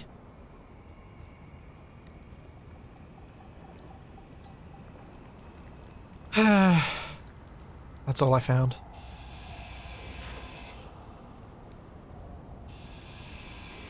How rude. How rude!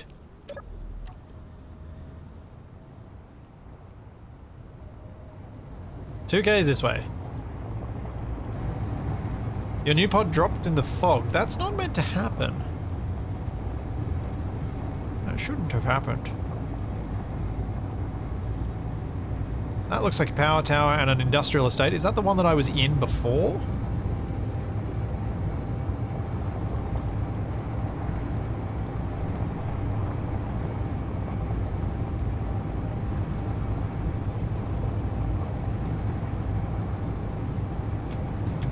Hope not.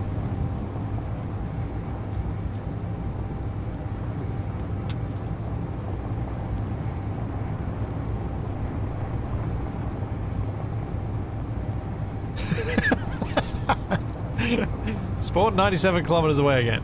DFE, are you sure you aren't just reading your name? Well played.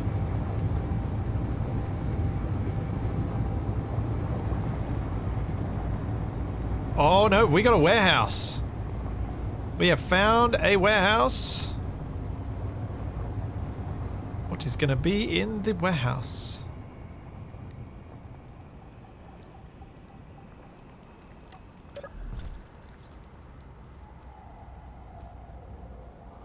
Oh. Gigantic cargo container. Very nice.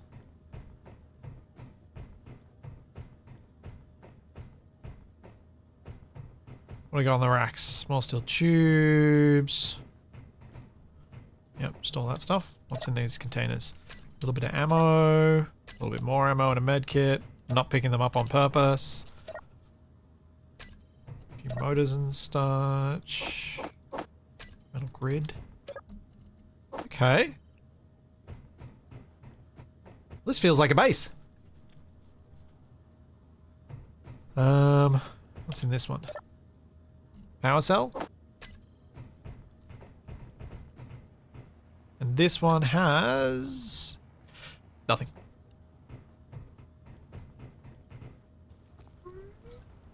Oh, is that so, Charlie?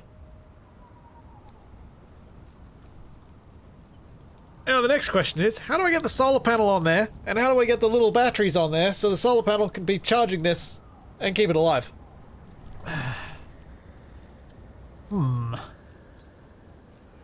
It's in these other buildings. Because I do not have a wind turbine and I kinda need one for it. We have conveyor tubes. We have another small cargo container, but it is embedded in the ground. Not much of use there.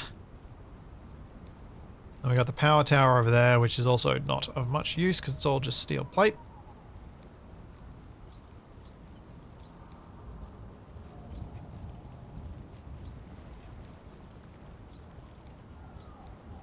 Counterweight lever up to the roof. I mean, I was thinking more I'd just slap it down at ground height. I got another power cell over here.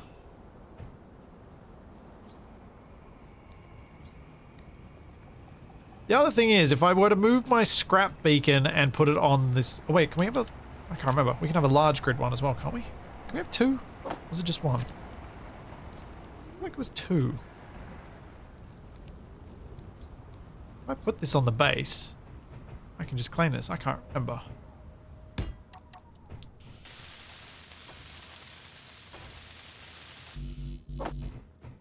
Now, I don't think this has to be welded up from memory. I think we can, and Chad are agreeing with me that I can have more than one.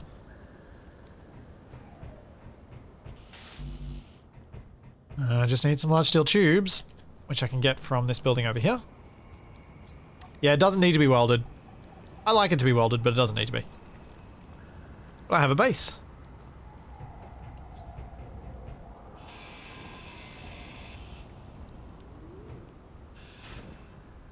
Cool. So just while I'm thinking of it and setting things up here, my plan with this... Hello, Charlie. Thank you for the interruption. My plan with this server is to run it for 4 weeks. It's possible it could end up getting extended, but assume it's 4 weeks, because that way you don't get surprised awfully by it running for less than that. By it running for only that much, I should say. So run it for 4 weeks, but while it's running, I'll be playing on it whenever it kind of fits into my schedule, because next weekend I will be in Melbourne for PAX.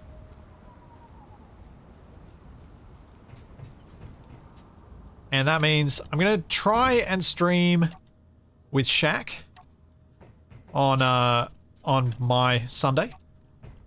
But this particular stream probably won't be a thing, this time slot next week. Because obviously, going to convention, doing convention things. 4 weeks as a test. The series will run as long as series run. Because I don't know. It'll depend on what the goal is. What I decide that ends up being. Let's get this merge block and get this battery on here. Gonna wear a grey suit at PAX? No, I'm not gonna wear a grey suit at PAX. Capac will wear his orange suit, but I'm not wearing a grey suit. I'm wearing a suit.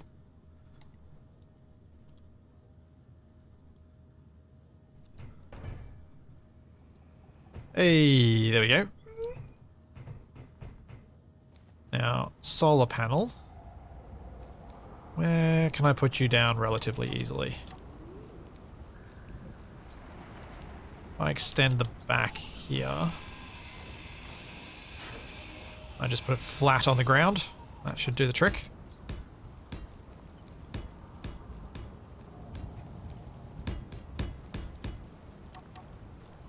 Such a warm, welcoming glow. Yes, it is.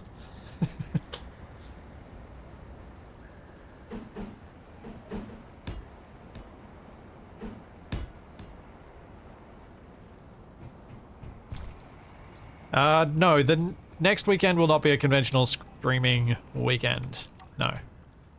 Everything will be normal this weekend, except my time zone changes.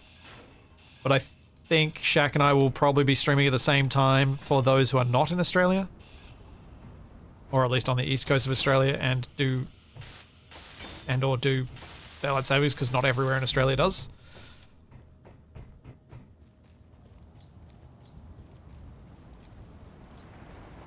Now, how am I going to do this?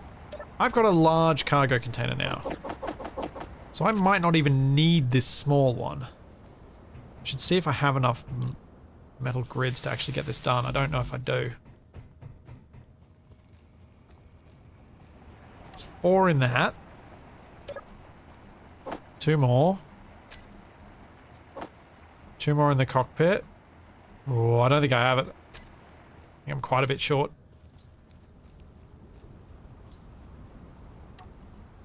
So I will need that medium one, the little one.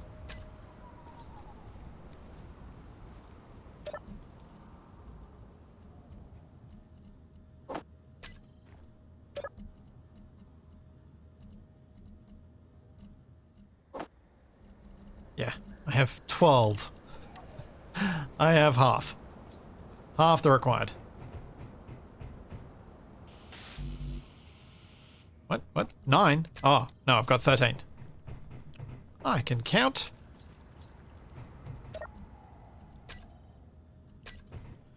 Alright, so if I offload all this into the connectors, and I offload everything from this into the connectors as well, or at least into my suit, I should then be able to pull this off with grabby hands.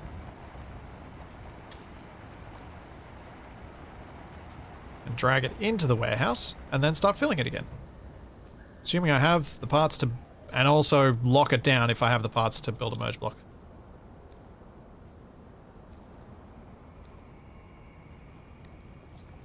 But yeah, the 4 weeks that I picked was rather arbitrary, just so that I did set a limit.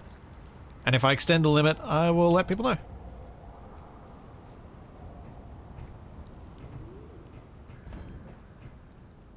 There may need to be other tests, depending on how much we need to change of things.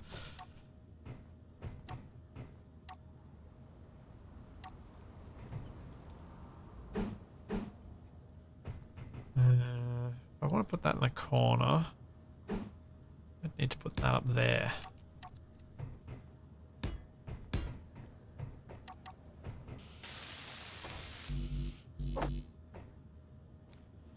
Yeah, if I wanted to put it on a rotor, I could turn that cargo container into effectively a small grid large. It's true. I don't think I want to, but I could do that. The main reason I wouldn't want to do it is that it does create issues with things rolling and just general control of the rover. And no play limits. No, people can just go nuts. So they can see where so we can stress test it and find where problems might be. But yeah, the reason I brought up the PAX thing was because if things play out such that it might be feasible, I would certainly consider... Huh. Magically not dying.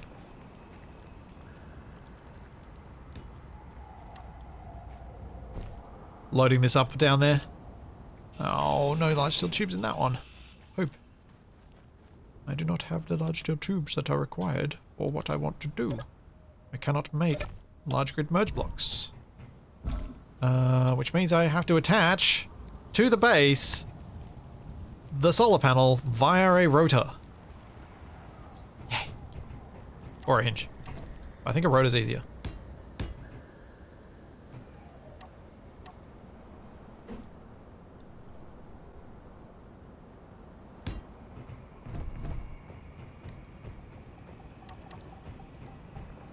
How do play limits work on the real server? So, in order to prevent everyone getting way ahead of where I'm at, what we do is we limit people to about the same number of hours as I play per week, which is typically 4.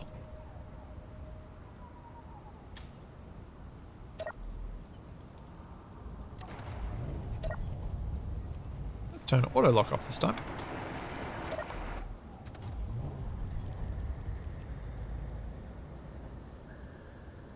Whee! Yes, nice. And you can do those 4 whenever you like. Exactly. But the idea is to keep everyone at a more level playing field. It's never going to be perfect, because as mentioned, there are going to be people who have friends who can play with them, and who can play at the same time as their friends, who are probably going to end up collecting more. But it keeps that disparity much less between the people who are able to play without restriction and those who have various restrictions on them, work, family, whatever.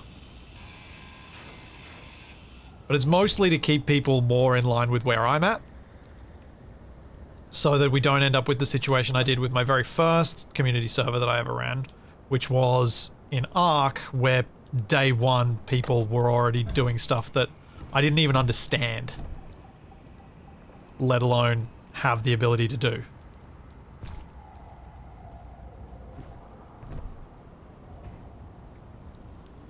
No news on when AA is coming back.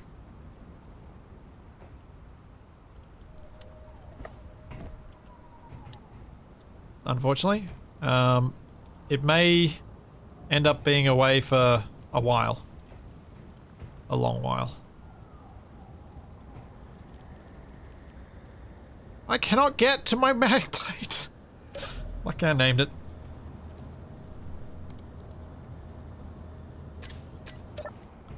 Completely forgot that I named it until just that moment.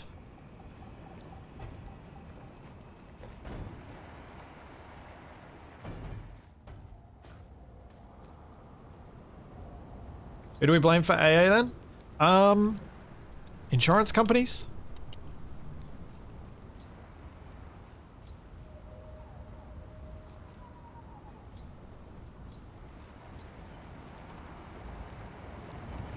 They seem like a good target. No, the save didn't break.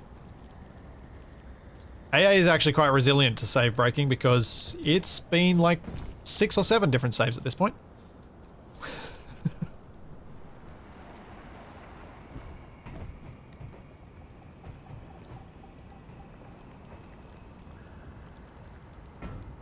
No, Nev, the configuration is in. Grubby handsing this is not beyond the realms of expected. It being upside down is annoying. So I don't know how easily I'm going to be able to fix that. Maybe if I push it off the side of here, I can do it.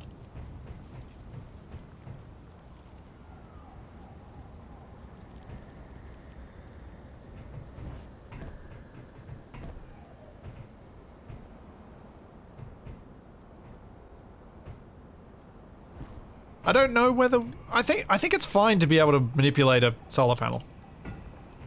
I think I'm okay with that. I don't think it's going to be a problem. No, don't slide down. No. I want you to flip, not slide. I said flip. Oh, come on. Arrgh.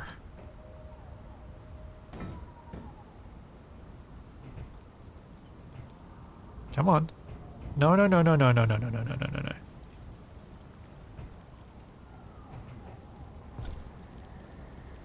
no. Nev, just so that you're aware, we have had one report of someone spawning in the fog. So, not too bad. No! Well, I think we all saw that coming, didn't we?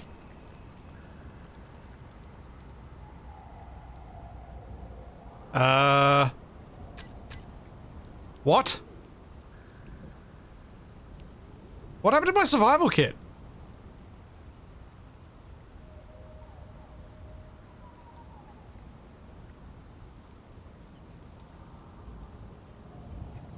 Huh?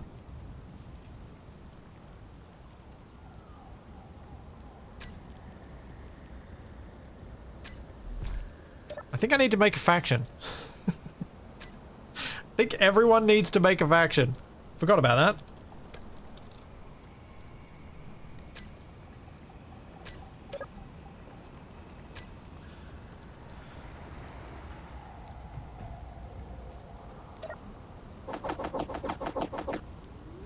Oh, I do not need the extra tools. Go away, tools.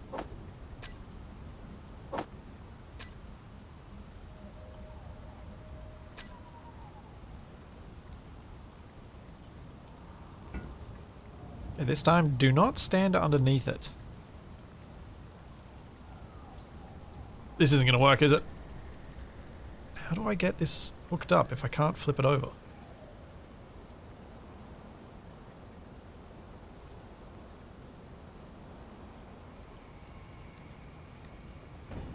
Aha! No! Oh! Grrr!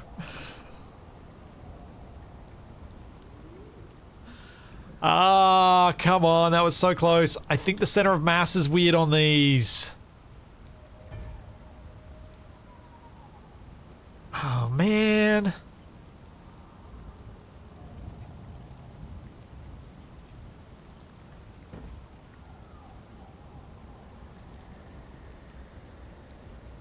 Okay.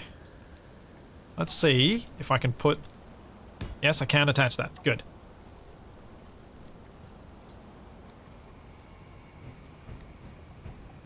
Yeah, the trouble is, with grabby hands, you can't really build at the same time as you are grabbing it, so you can't just add a rotor head while lifting it up. That's not a thing you could realistically do. Or at least I've never been successfully able to do it.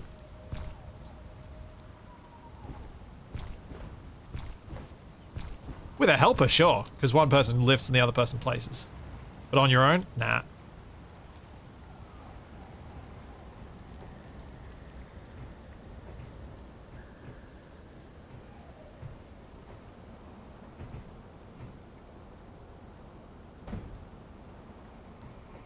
Okay, let's bring this close enough, and then I'll add the rotor head, and hopefully it'll just attach.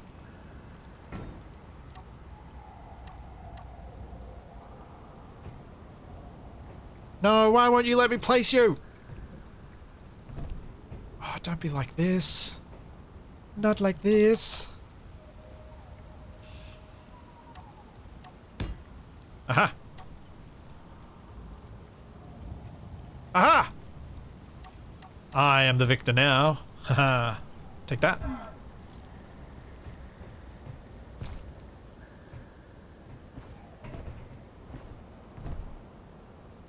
Now I just need to repair this.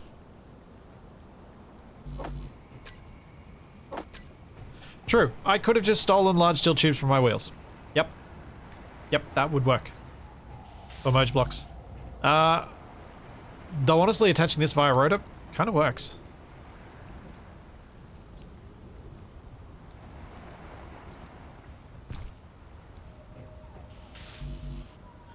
Trying to carry a 150 kilogram solar panel around on your own sounds like you're inviting back problems later in life. And yes, as I read that comment, I did sit up, stretch out a little bit.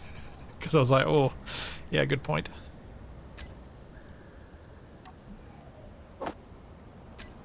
Wait, do I not have enough solar panels even for this? Solar cells?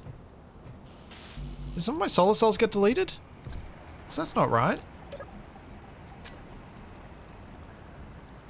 Alright, 11. No, that connector, okay. I think I might be 5 short, but that shouldn't be the case. Oh no, I'm not. It's there. Build plan has just been weird. Yay! I have power going into the base.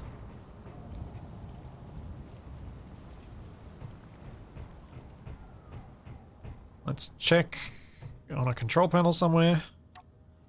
Oh, hacking the door. I'm gonna hack the door. Yep, this server is up. There are already 10 other people on here. There might even be some names you recognize in there.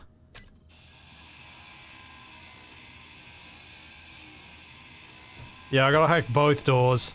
Alright, that's not how I'm gonna get into the control panel. This is. I wanted to check. Fully recharged. Good.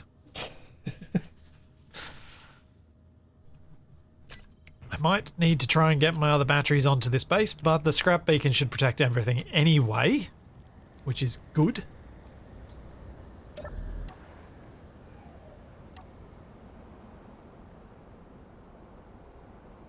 Let's see if I can reverse my trailer into the other garage.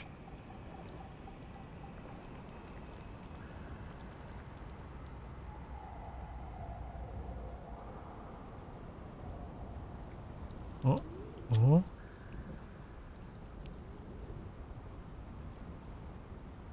Didn't actually check if I fit. So this is going to be my test. I do fit.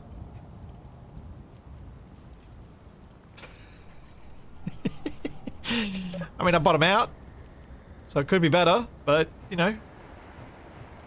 Reversing a trailer, I think I did pretty well there.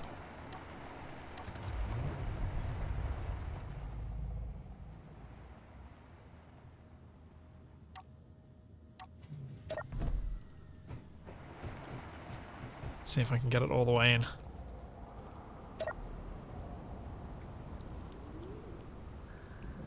It's gonna run into that container, isn't it? Yep. I mean, this trailer's too long anyway. I should probably just cut off this trailer. I don't need this trailer.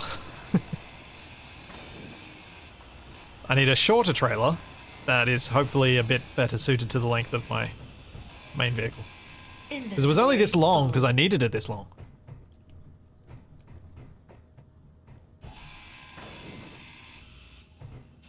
Food is not yet set up for Scrapyard, so there is no food on this test server. Nope, nope, nope, nope, nope, nope. Yep, now I have the large steel tubes for that merge block, so I might be able to get that container locked down. That's a good point. Maybe I'll do that as well.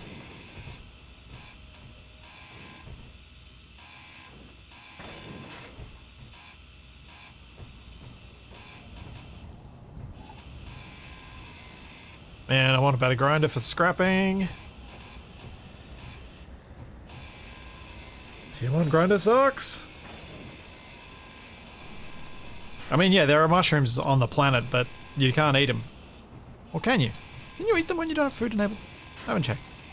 Maybe you can get a little bit of health back.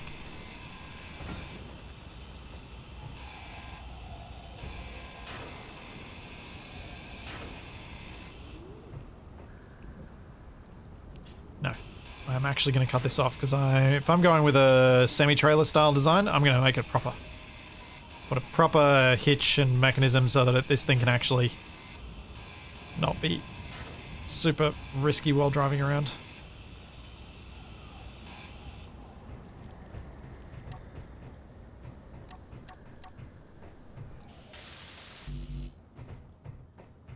Now I can safely reverse in.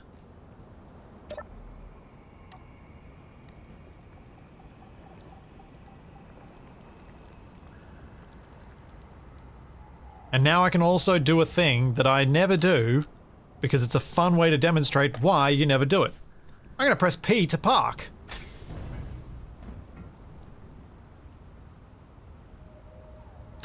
I feel dirty. I feel wrong. It's not right. I shouldn't have done it.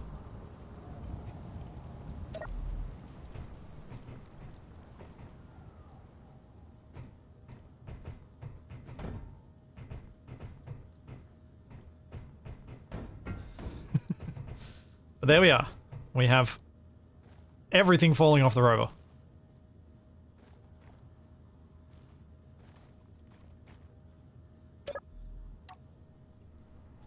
And even getting something stuck in the wheel.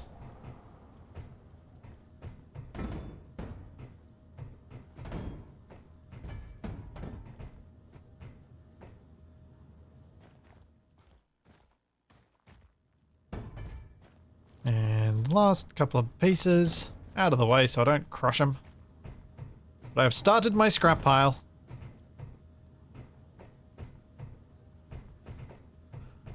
Why is P still a thing? Many questions about that. I don't know. It's silly. No, that's not where I want that. I want to...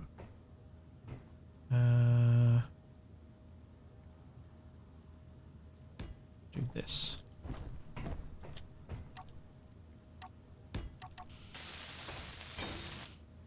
And then I do this. And then we can get a little bit more power on the base. Hopefully make it a little bit more resilient. Even though it's really quite a pathetic amount of power. That's something.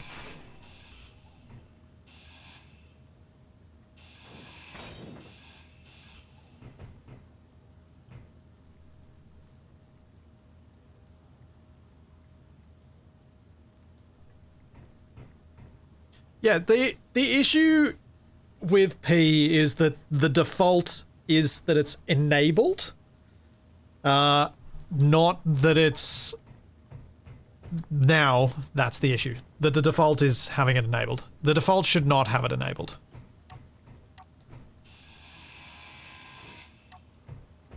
It should be disabled by default, and you can enable it if you're a lunatic.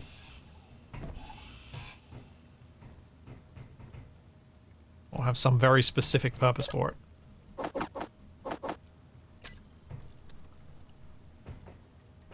Nuts.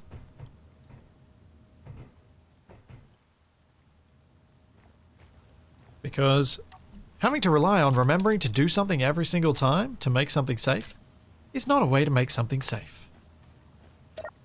It's a way to make something go terribly, terribly wrong.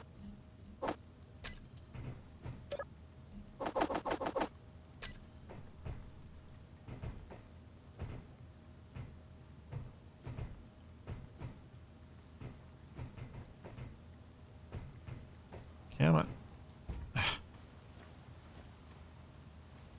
Now, this might be an issue. I'm not sure I can actually get the merge block on top of that because the corner is slightly raised. Let's see if it'll let me put it in. Yeah, I didn't think so. Alright, we're gonna have to drill that out.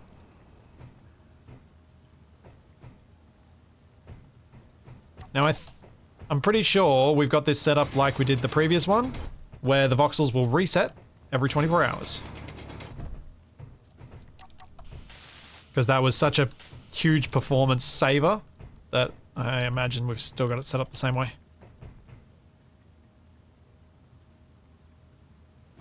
Use the ATV to push it in. Yeah, I could have done that, actually. Except that I stole part of its wheels.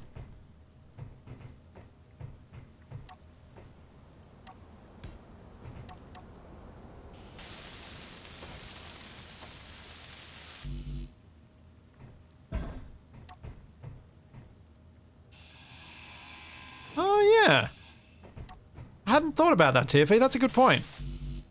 The scrap components does immediately tell you that this is a block that you may want to consider keeping. Like if there's a construction frame in it, that means you can keep it without having to look at your G menu and being like, can I build this?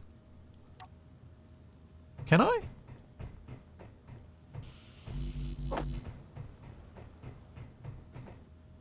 Huh. Good point.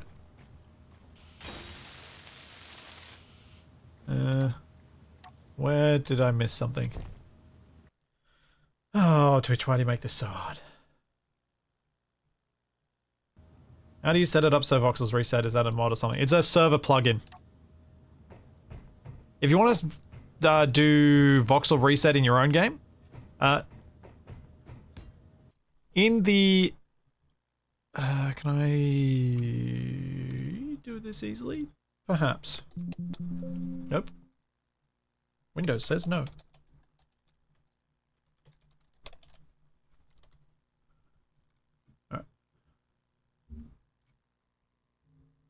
So, in your save folder, you go into a save, and it'll have a planet.vx2 file. This might be very small for you. If you go to the original version of your save, or load that... So if you keep a copy of your save from the very start, you can just overwrite that VX2 file with the original one. And that will get rid of it. That'll reset every voxel back to the original. Alternatively, as I've finally been able to make this work, thanks to some help, you can do this. Enable creative mode tools. Grab voxel hands. Make it a bit bigger because it makes it a bit easier. And you can replace various parts of it. If you remove some, you can fill them back in with Control and right click. And it resets it to original. You will probably need to waggle it about a bit to get them to actually replace and hit the right point. If it's really near your own grids, it may not work at all.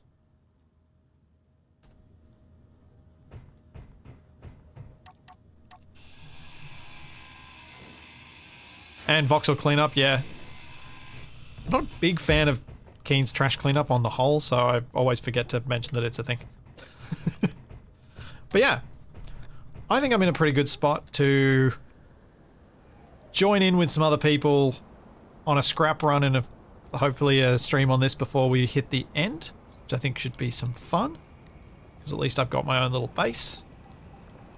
As I said, this is a test server for a planned future edited series on Scrapyard, because we're going to do more, which means I'll be doing some more Scrapyard modding in the coming weeks, trying to get it up to scratch. I might do those streams over on Discord, and then post them to Flipsy if you want to watch them after the fact. But that's where that's going for the moment, and more tutorials, more other things coming up. I'll be back on Sunday with Shaq, with some more Areas of War, hopefully actually printing off my plane! And I can finally kill our server performance with my giant plane. So yeah. There's all that, and plenty more to come. And if you want to check out the server and you're already a supporter, the info will be in the supporter area soon, so you know how to connect. So there's all that and plenty more to come, and I will see you then. Have a good one, everyone. Bye!